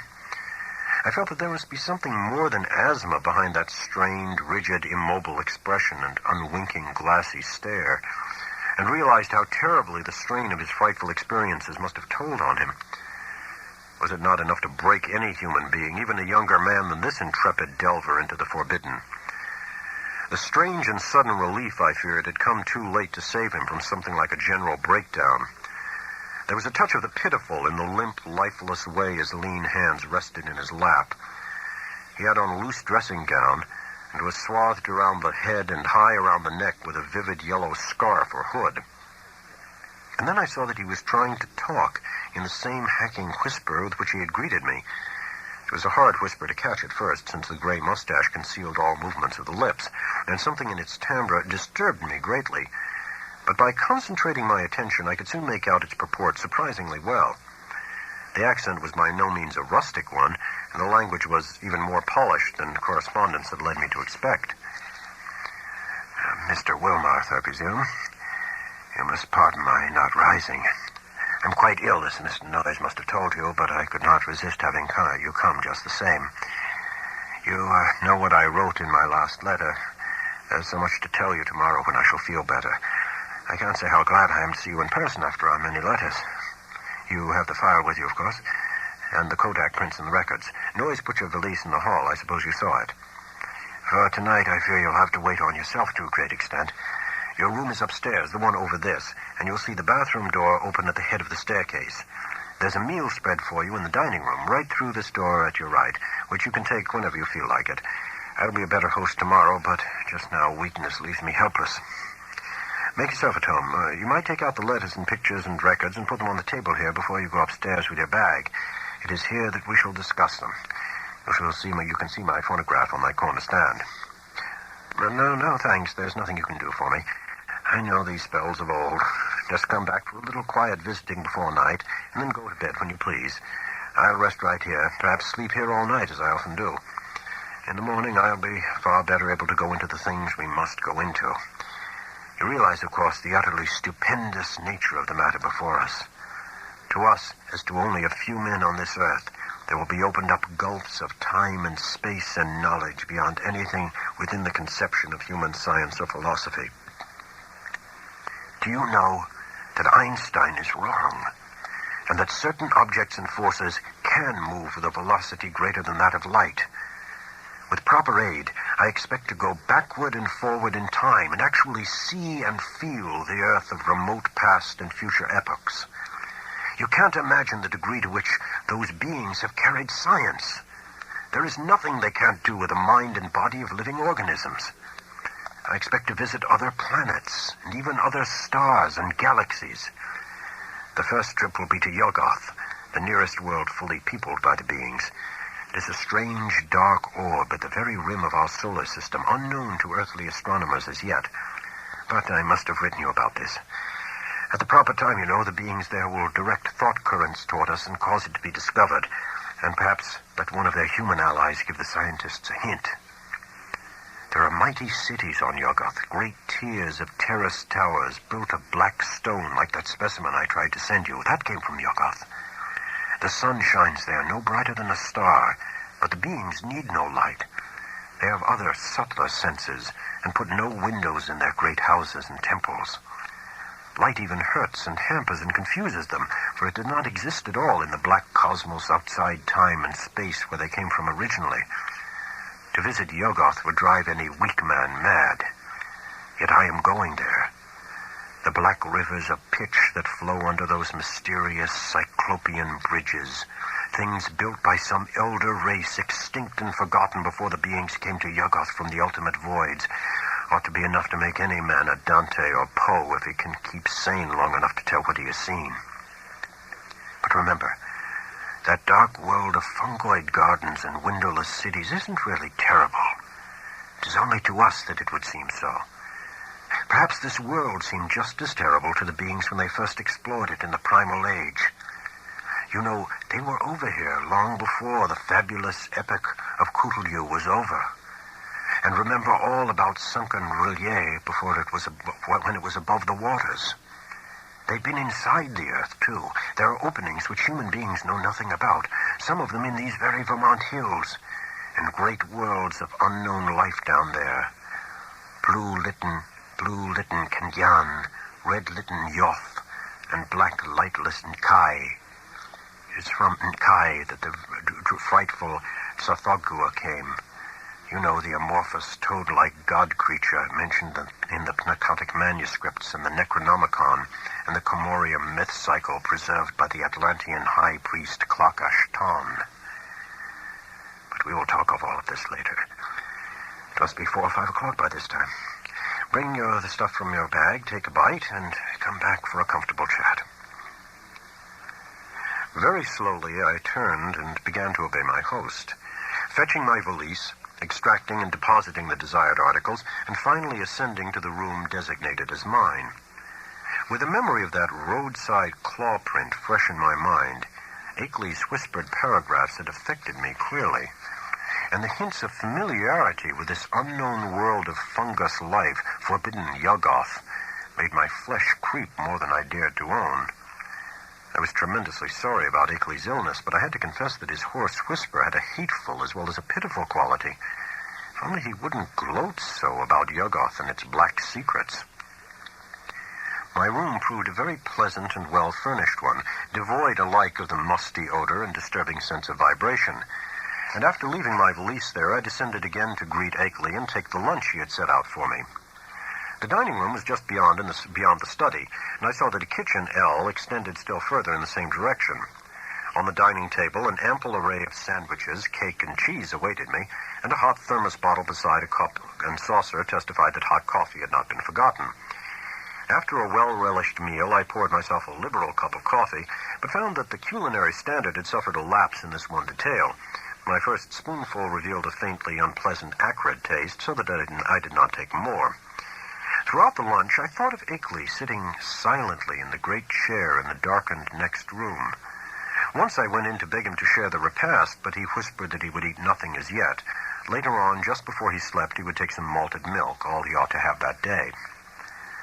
After lunch, I insisted on clearing the dishes away and washing them in the kitchen sink, incidentally emptying the coffee, which I had not been able to appreciate. Then, returning to the darkened study, I drew up a chair near my host's corner and prepared for such conversation as he might feel inclined to conduct.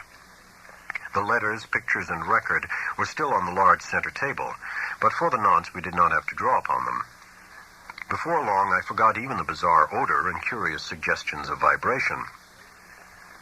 I've said that there were things in some of Akeley's letters, especially the second and most voluminous one, which I would not dare to quote or even form into words on paper.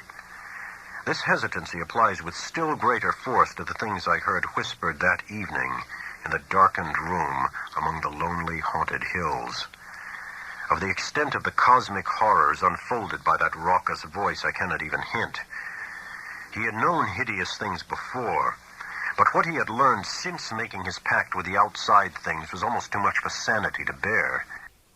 Even now, I absolutely refuse to believe what he implied about the constitution of ultimate infinity, the juxtaposition of dimensions, and the frightful position of our known cosmos of space and time in the unending chain of linked cosmos atoms, which makes up the immediate supercosmos of curves, angles, and material and semi-material electronic organization.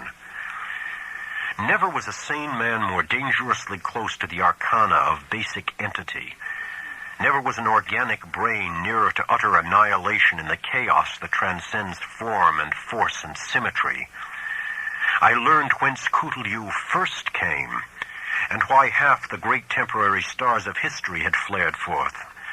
I guessed from hints which made even my informant pause timidly the secret behind the Magellanic clouds and globular nebulae, and the black truth revealed by the immemorial allegory of Tao. The nature of the Doels was plainly revealed, and I was told the essence, though not the source, of the hounds of Tyndalos.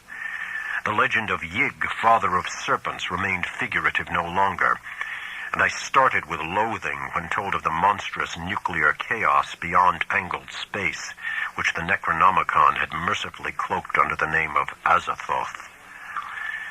It was shocking to have the foulest nightmares of secret myth cleared up in concrete terms whose stark, morbid hatefulness exceeded the boldest hints of ancient and medieval mystics. Ineluctably, I was led to believe that the first whisperers of those accursed tales must have had discourse with Akeley's outer ones, and perhaps have visited outer cosmic realms as Akeley now proposed visiting them. I was told of the Black Stone and what it implied, and was glad it had not reached me. My guesses about those hieroglyphics had been all too correct. And yet Akeley now seemed reconciled to the whole fiendish system he had stumbled upon, reconciled and eager to probe farther into the monstrous abyss. I wondered what beings he had talked with since his last letter to me, and whether many of them had been as human as that first emissary he had mentioned. The tension in my head grew insufferable, and I built up all sorts of wild theories about that queer, persistent odor and those insidious hints of vibration in the darkened room. Night was falling now, and as I recalled what Akeley had written me about those earlier nights, I shuddered to think there would be no moon. Nor did I like the way the farmhouse nestled in the lee of that colossal forested slope leading up to Dark Mountain's unvisited crest. With Akeley's permission, I lighted a small oil lamp, turned it low, and set it on a distant bookcase beside the ghostly bust of Milton. But afterward I was sorry I had done so, for it made my host's strained, immobile face and listless hands look damnably abnormal and corpse-like. He seemed half incapable of motion, though I saw him nod stiffly once in a while. After what he had told, I could scarcely imagine what profounder secrets he was saving for the morrow, but at last it developed that his trip to Yuggoth and beyond, and my own possible participation in it, was to be the next day's topic. He must have been amused by the start of horror I gave at hearing a cosmic voyage on my part proposed, for his head wobbled violently when I showed my fear. Subsequently, he spoke very gently of how human beings might accomplish, and several times had accomplished, the seemingly impossible flight across the interstellar void. It seemed that complete human bodies did not indeed make the trip, but that the prodigious surgical, biological, chemical, and mechanical skill of the outer ones had found a way to convey human brains without their concomitant physical structure. There was a harmless way to extract a brain, and a way to keep the organic residue alive during its absence. The bare, compact cerebral matter was then immersed in an occasionally replenished fluid within an ether-tight cylinder of a metal mined in Yuggoth, certain electrodes reaching through and connecting at will with elaborate instruments capable of duplicating the three vital faculties of sight, hearing, and speech. For the winged fungus beings to carry the brain cylinders intact through space was an easy matter.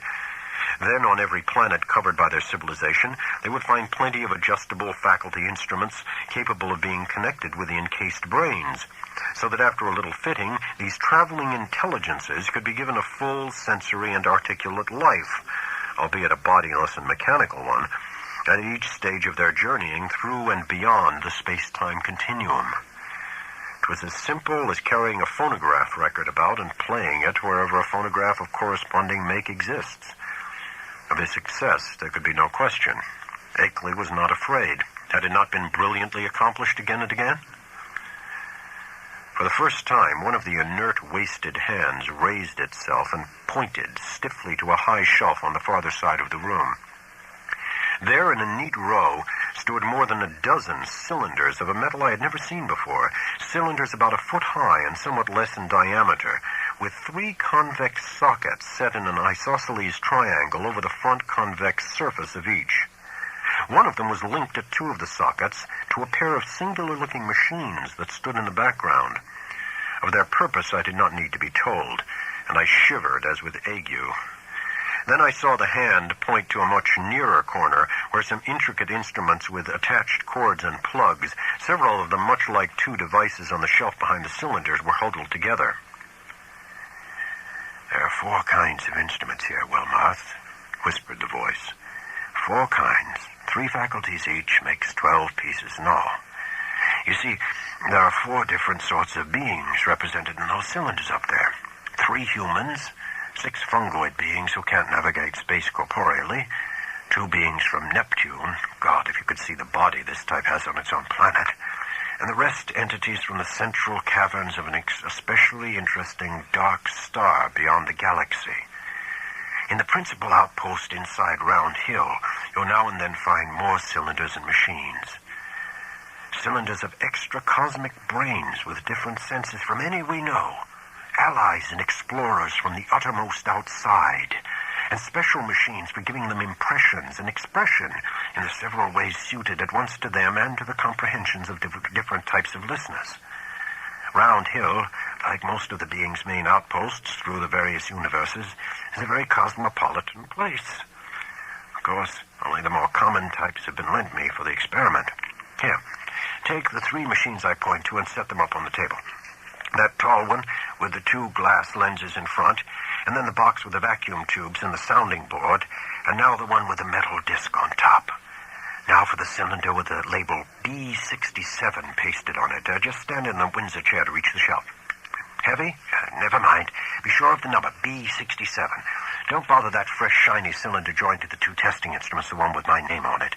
Set B67 on the table where you put the machines, and see the dial switch on all three machines is jammed over to the extreme left. Now, connect the cord of the lens machine with the upper socket on the cylinder. There. Join the tube machine to the lower left-hand socket and the disc apparatus to the outer socket. Now move all the dial switches on the machines over to the extreme right. First the lens one, then the disc one, then the tube one. That's right. I might as well tell you, this is a human being, just like any of us. I'll give you a taste of some of the others tomorrow.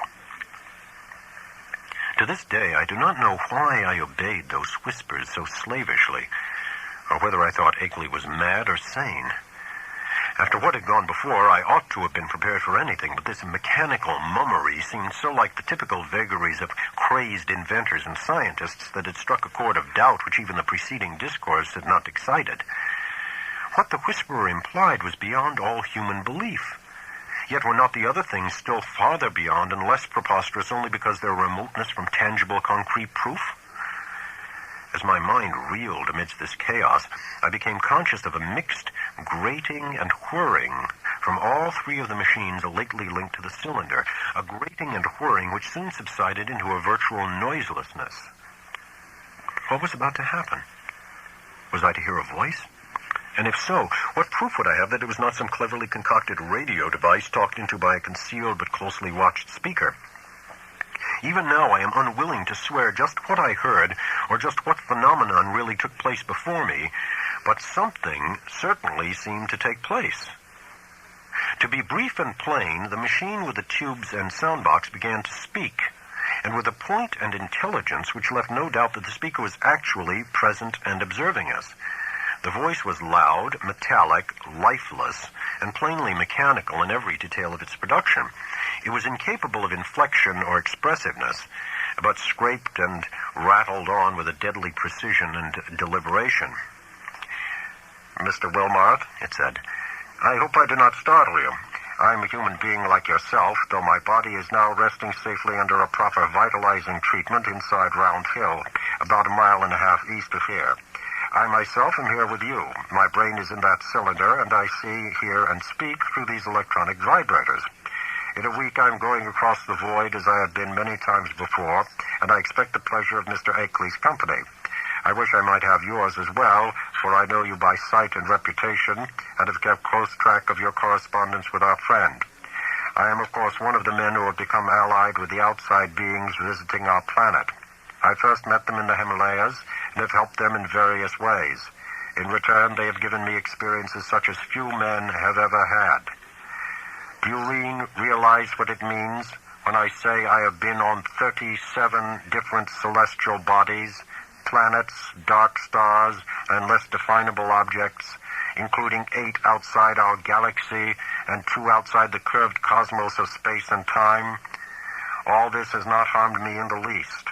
My brain has been removed from my body by fissions so adroit that it would be crude to call the operation surgery.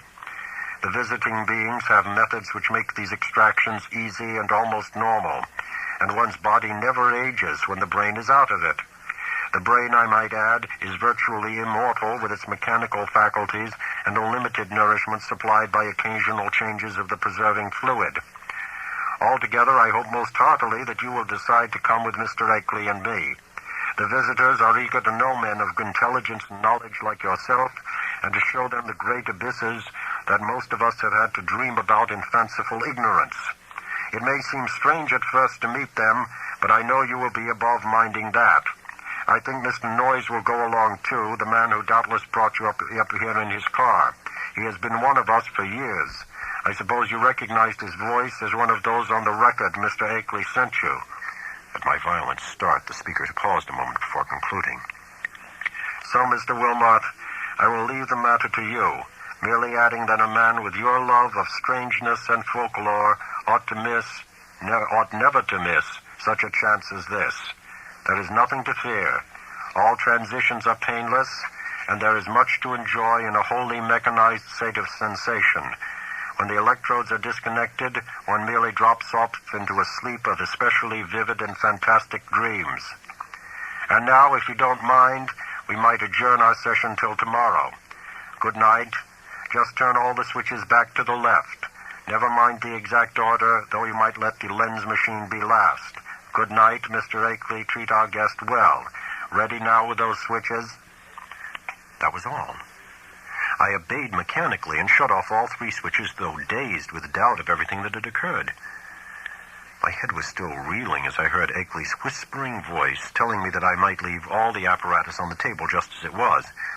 He did not essay any comments on what had happened, and indeed no comment could have conveyed much to my burdened faculties. I heard him telling me that I could take the lamp to use in my room and deduced that he wished to rest alone in the dark. It was surely time he rested, for his discourse of the afternoon and evening had been such as to exhaust even a vigorous man. Still dazed, I bade my host good night and went upstairs with a lamp, though I had an excellent pocket flashlight with me. I was glad to be out of that downstairs study with a queer odor and vague sensations of vibration, yet could not, of course, escape a hideous sense of dread and peril and cosmic abnormality as I thought of the place I was in and the forces I was meeting.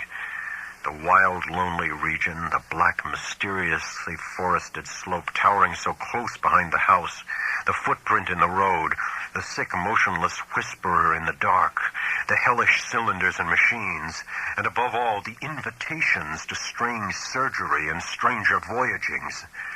These things, all so new and in such sudden succession, rushed in on me with a cumulative force which sapped my will and almost undermined my physical strength.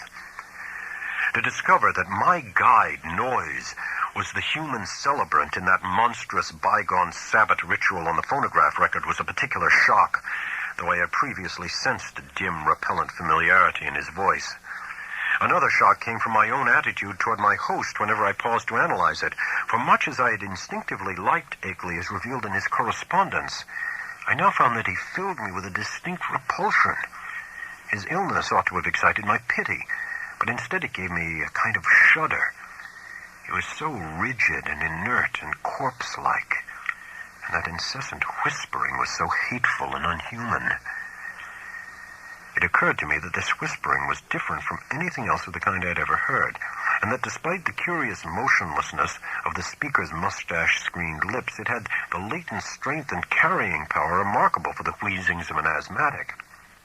I had been able to understand the speaker when wholly across the room, and once or twice it seemed to me that the faint but penetrant sounds represented not so much weakness as deliberate repression, for what reason I could not guess. From the first I felt a disturbing quality in their timbre. Now when I tried to weigh the matter, I thought I could trace this impression to a kind of conscious, subconscious familiarity, like that which had made Noise's voice so hazily ominous. But when or where I had encountered the thing it hinted at was more than I could tell. One thing was certain. I would not spend another night here. My scientific zeal had vanished amidst fear and loathing, and I felt nothing now but a wish to escape from this net of morbidity and unnatural revelation. I knew enough now.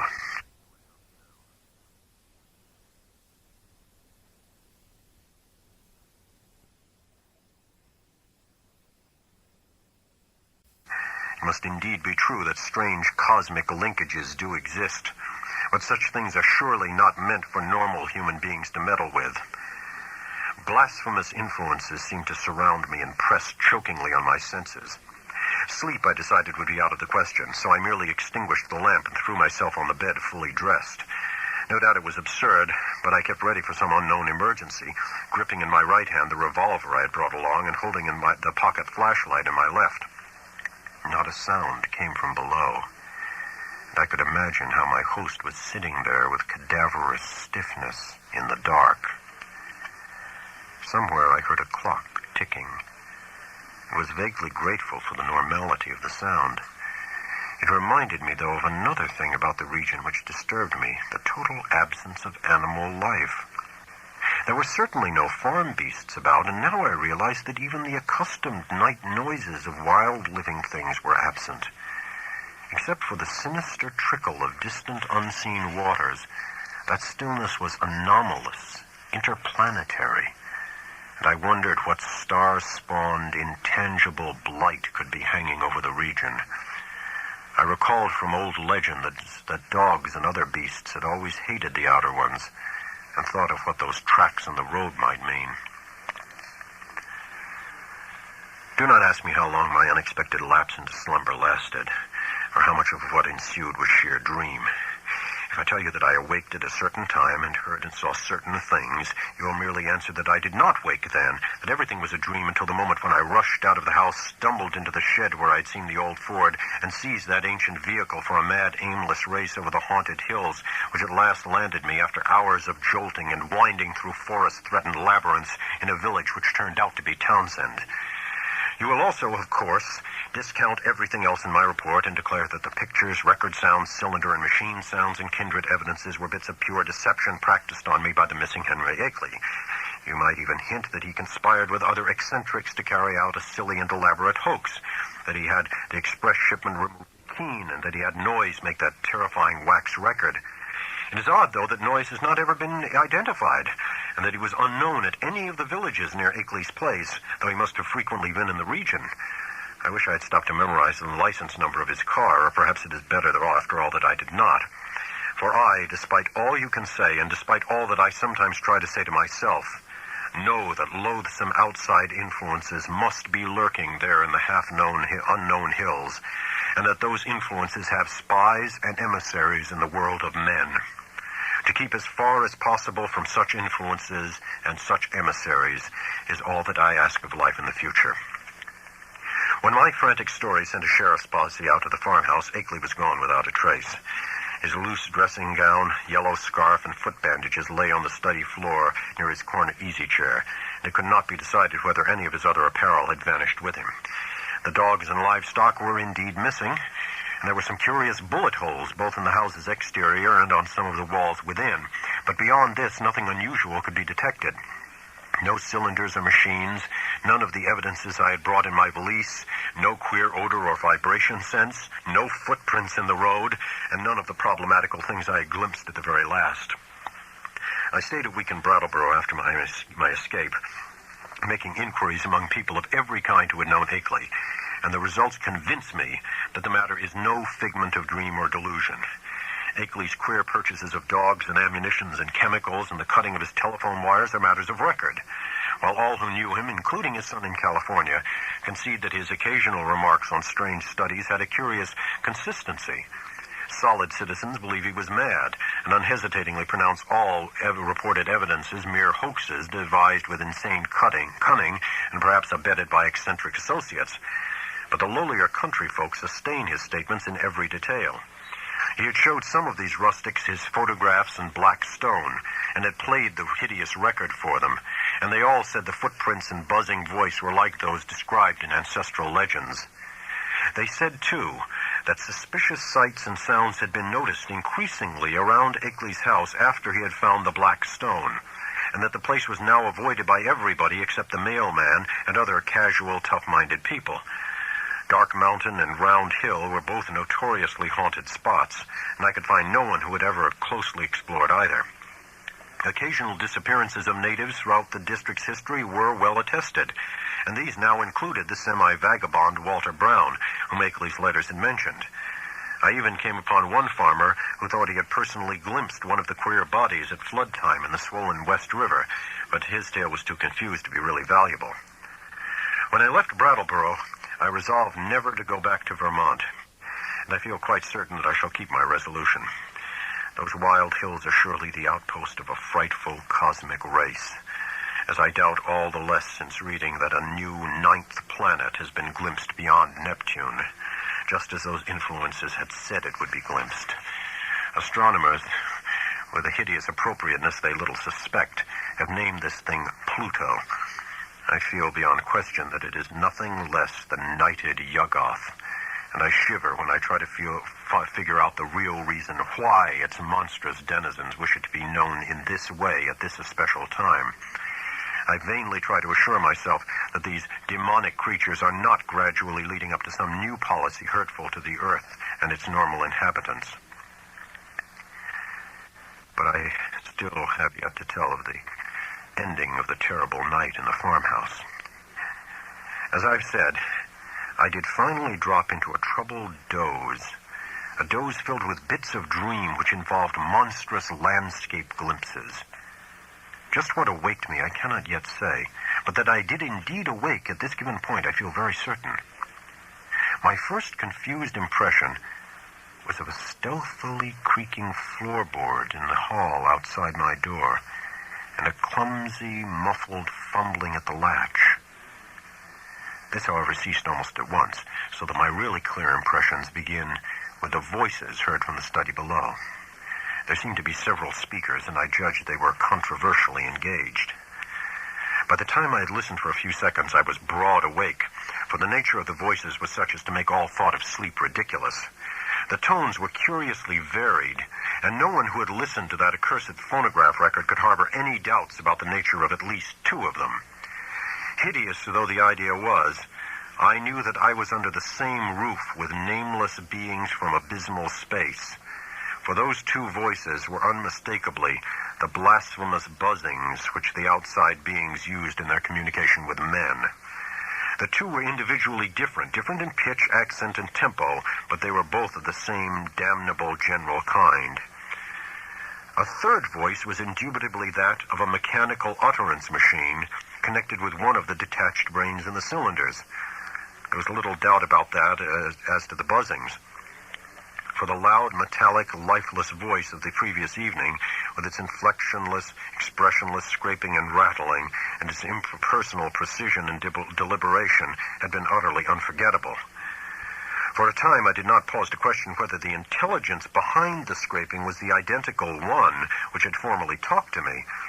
But shortly afterward I reflected that any brain would emit vocal sounds of the same quality if linked to the same mechanical speech producer, the only possible differences being in language, rhythm, speech, and pronunciation.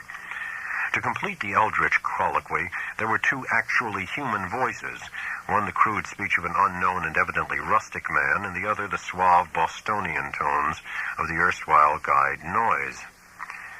As I tried to catch the words which the stoutly fashioned floor so bafflingly intercepted, I was also conscious of a great deal of stirring and scratching and shuffling in the room below, so that I could not escape the impression that it was full of living beings, many more than the few whose speech I could single out. The exact nature of this stirring is extremely hard to describe, for very few good bases of comparison exist. Objects seemed now and then to move across the room like conscious entities, the sound of their footfalls having something about it like a loose, hard-surfaced clattering, as of the contact of ill-coordinated surfaces of horn or hard rubber. It was, to use a more concrete but less accurate comparison, as if people with loose, splintery wooden shoes were shambling and rattling about on the polished board floor. Of the nature and appearances of those responsible for the sounds, I did not care to speculate. Before long, I saw that it would be impossible to distinguish any connected discourse. Isolated words, including the names of Akeley and myself, now and then floated up, especially when uttered by the mechanical speech producer, but their true significance was lost for want of continuous context. Today, I refuse to form any definite deductions from them. Even their frightful effect on me was one of suggestion rather than revelation. A terrible and abnormal conclave, I felt certain, was assembled below me. But for what shocking deliberations, I could not tell.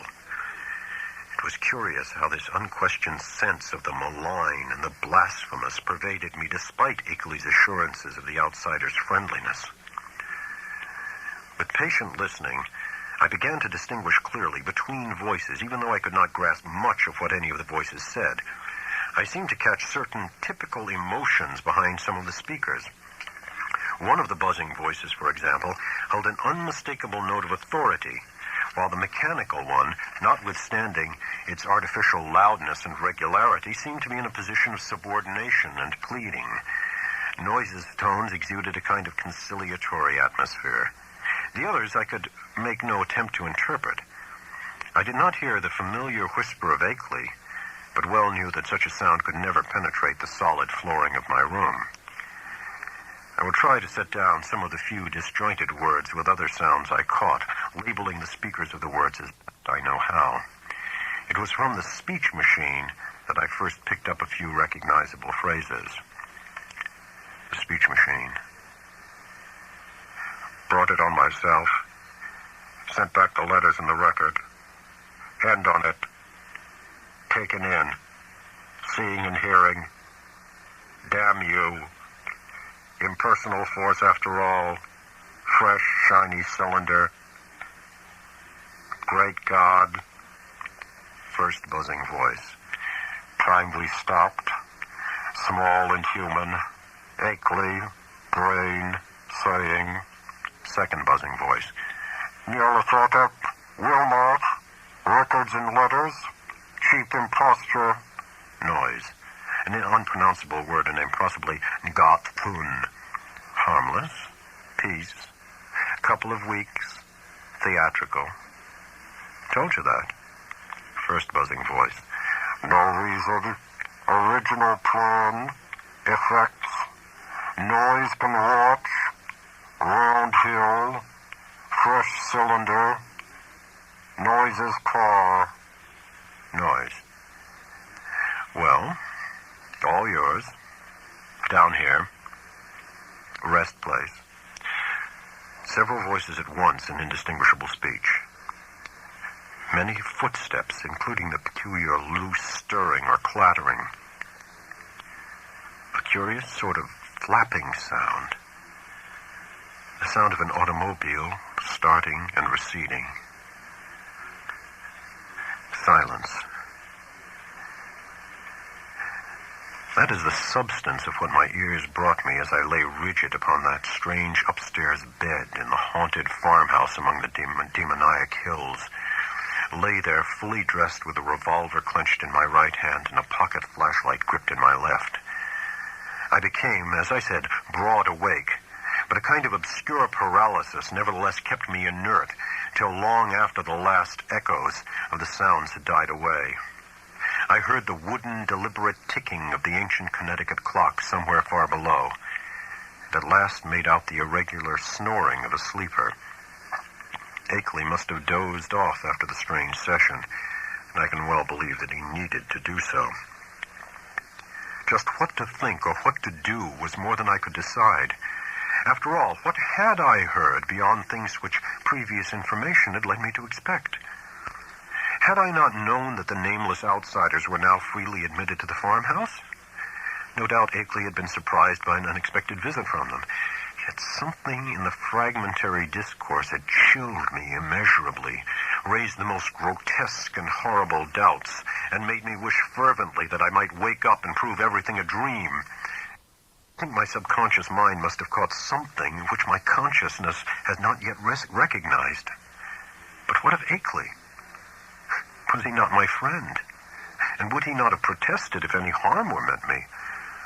The peaceful snoring below seemed to cast ridicule on all my suddenly intensified fears. Was it possible that Akeley had been imposed upon and used as a lure to draw me into the hills with the letters and pictures and photograph record? Did those beings mean to engulf us both in a common destruction because we had come to know too much?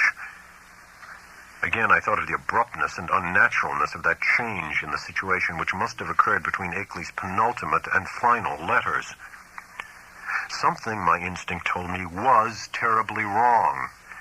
All was not as it seemed. That acrid coffee which I refused, had that not been an attempt by some hidden, unknown entity to drug it?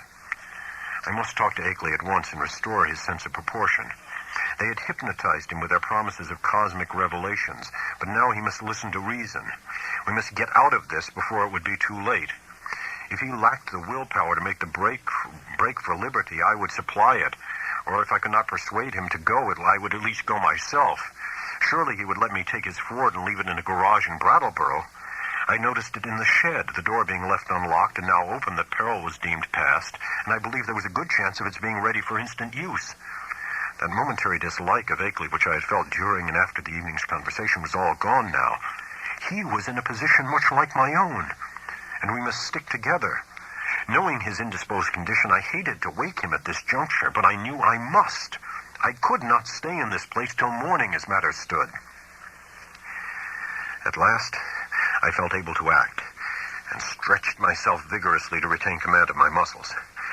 Arising with a caution more impulsive than deliberate, I found and donned my hat, took my valise, and started downstairs with the flashlight's aid.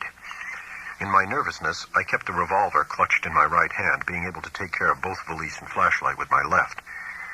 Why I exerted these precautions I did really not know, since I was even then on my way to awaken the only other occupant of the house. As I half tiptoed down the creaking stairs to the lower hall, I could hear the sleeper more plainly, and noticed that he must be in the room on my left, the living room I had not entered.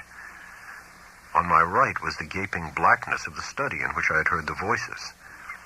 Pushing open the unlatched door of the living room, I traced the path with the flashlight toward the source of the snoring and finally turned the beams on the sleeper's face. But in the next second, I hastily turned them away and commenced a cat-like retreat to the hall, my caution this time springing from reason as well as from instinct. For the sleeper on the couch was not Akeley at all, but my quondam guide, Noise. Just what the real situation was, I could not guess, but common sense told me that the safest thing was to find out as much as possible without arousing anyone. Regaining the hall, I silently closed and latched the living room door after me, thereby lessening the chances of awakening Noise. I now cautiously entered the dark study, where I expected to find Akeley, whether asleep or awake, in the great corner chair, which was evidently his favorite resting place. As I advanced, the beams of my flashlight caught the great center table, revealing one of the hellish cylinders with sight and hearing machines attached, and with a speech machine standing close by, ready to be connected at any moment. This, I reflected, must be the encased brain I had heard talking during the frightful conference. For a second, I had a perverse impulse to attach the speech machine and see what it would say. It must, I thought, be conscious of my presence even now, since the sight and hearing attachments could not fail to disclose the rays of my flashlight and the faint creaking of the floor beneath my feet. But in the end, I did not dare to meddle with the thing.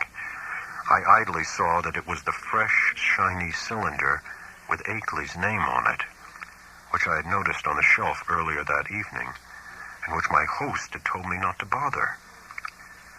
Looking back at that moment, I can only regret my timidity and wish that I had boldly caused the apparatus to speak. God knows what mysteries and horrible doubts and questions of identity it might have cleared up. But then it may be merciful that I let it alone.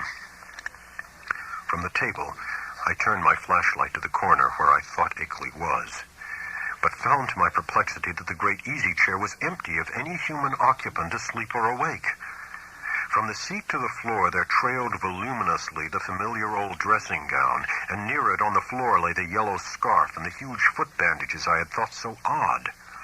As I hesitated, striving to conjecture where Akeley might be, and why he had so suddenly discarded his necessary sick-room garments, I observed that the queer odor and sense of vibration were no longer in the room. What had been their cause? Curiously, it occurred to me that I had noticed them only in Akeley's vicinity. They had been strongest where he sat, and wholly absent except in the room with him or just outside the doors of that room. I paused, letting the flashlight wander about the dark study and racking my brain for explanations of the turn affairs had taken. Would to heaven I had quietly left the place without allowing that light to rest again on the vacant chair.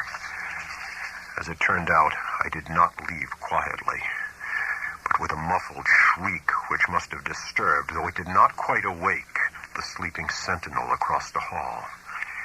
That shriek and Noise's still unbroken snore are the last sounds I ever heard in that morbidity-choked farmhouse beneath the black-wooded crest of Haunted Mountain, that focus of trans-cosmic horror amidst the lonely green hills and curse-muttering brooks of a spectral rustic land. It is a wonder that I did not drop flashlight, valise, and revolver in my wild scramble, but somehow I managed to fail to lose any of these. I actually managed to get out of that room and that house without making any further noise, to drag myself and my belongings safely into the old Ford in the shed, and to set that archaic vehicle in motion towards some unknown point of safety in the black moonless night. The ride that followed was a piece of delirium out of Poe or Rimbaud or the drawings of Doré. But finally I reached Townsend. That is all. If my sanity is still unshaken, I am lucky. Sometimes I fear what the years will bring, especially since that new planet Pluto has been so curiously discovered. As I implied, I let my flashlight return to the vacant easy chair after its circuit of the room. Then, noticing for the first time the presence of certain objects in the seat made inconspicuous by the adjacent loose folds of the empty dressing gown. These are the objects, 3 in number, which the investigators did not find when they came later on. As I said at the outset, there was nothing of actual visual horror about them. The trouble was in what they led to one to infer. Even now I have my moments of half-doubt, moments in which I half expect the skepticism of those who attribute my whole experience to dream and nerves and delusion. The 3 things were damnably clever constructions of their kind, and were furnished with ingenious metallic clamps to attach them to organic developments, of which I dare not form any conjecture. I hope, devoutly hope, that they were the waxen products of a master artist, despite what my innermost fears tell me. Great God! That whisperer in darkness with its morbid odor and vibrations. Sorcerer, emissary, changeling, outsider. That hideous repressed buzzing. And all the time in that fresh, shiny cylinder on the shelf. Poor devil. Prodigious surgical, biological, chemical, and mechanical skill. For the things in the chair, perfect to the last subtle detail of microscopic resemblance or identity, were the face and hands of Henry Wentworth Akeley.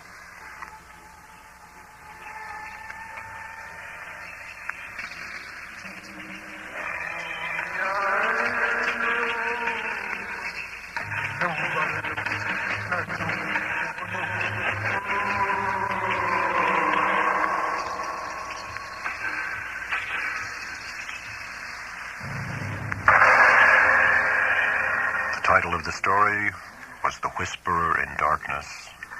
The author, H.P. Lovecraft. This has been The Graveyard Shift, and my name is Dudley Knight.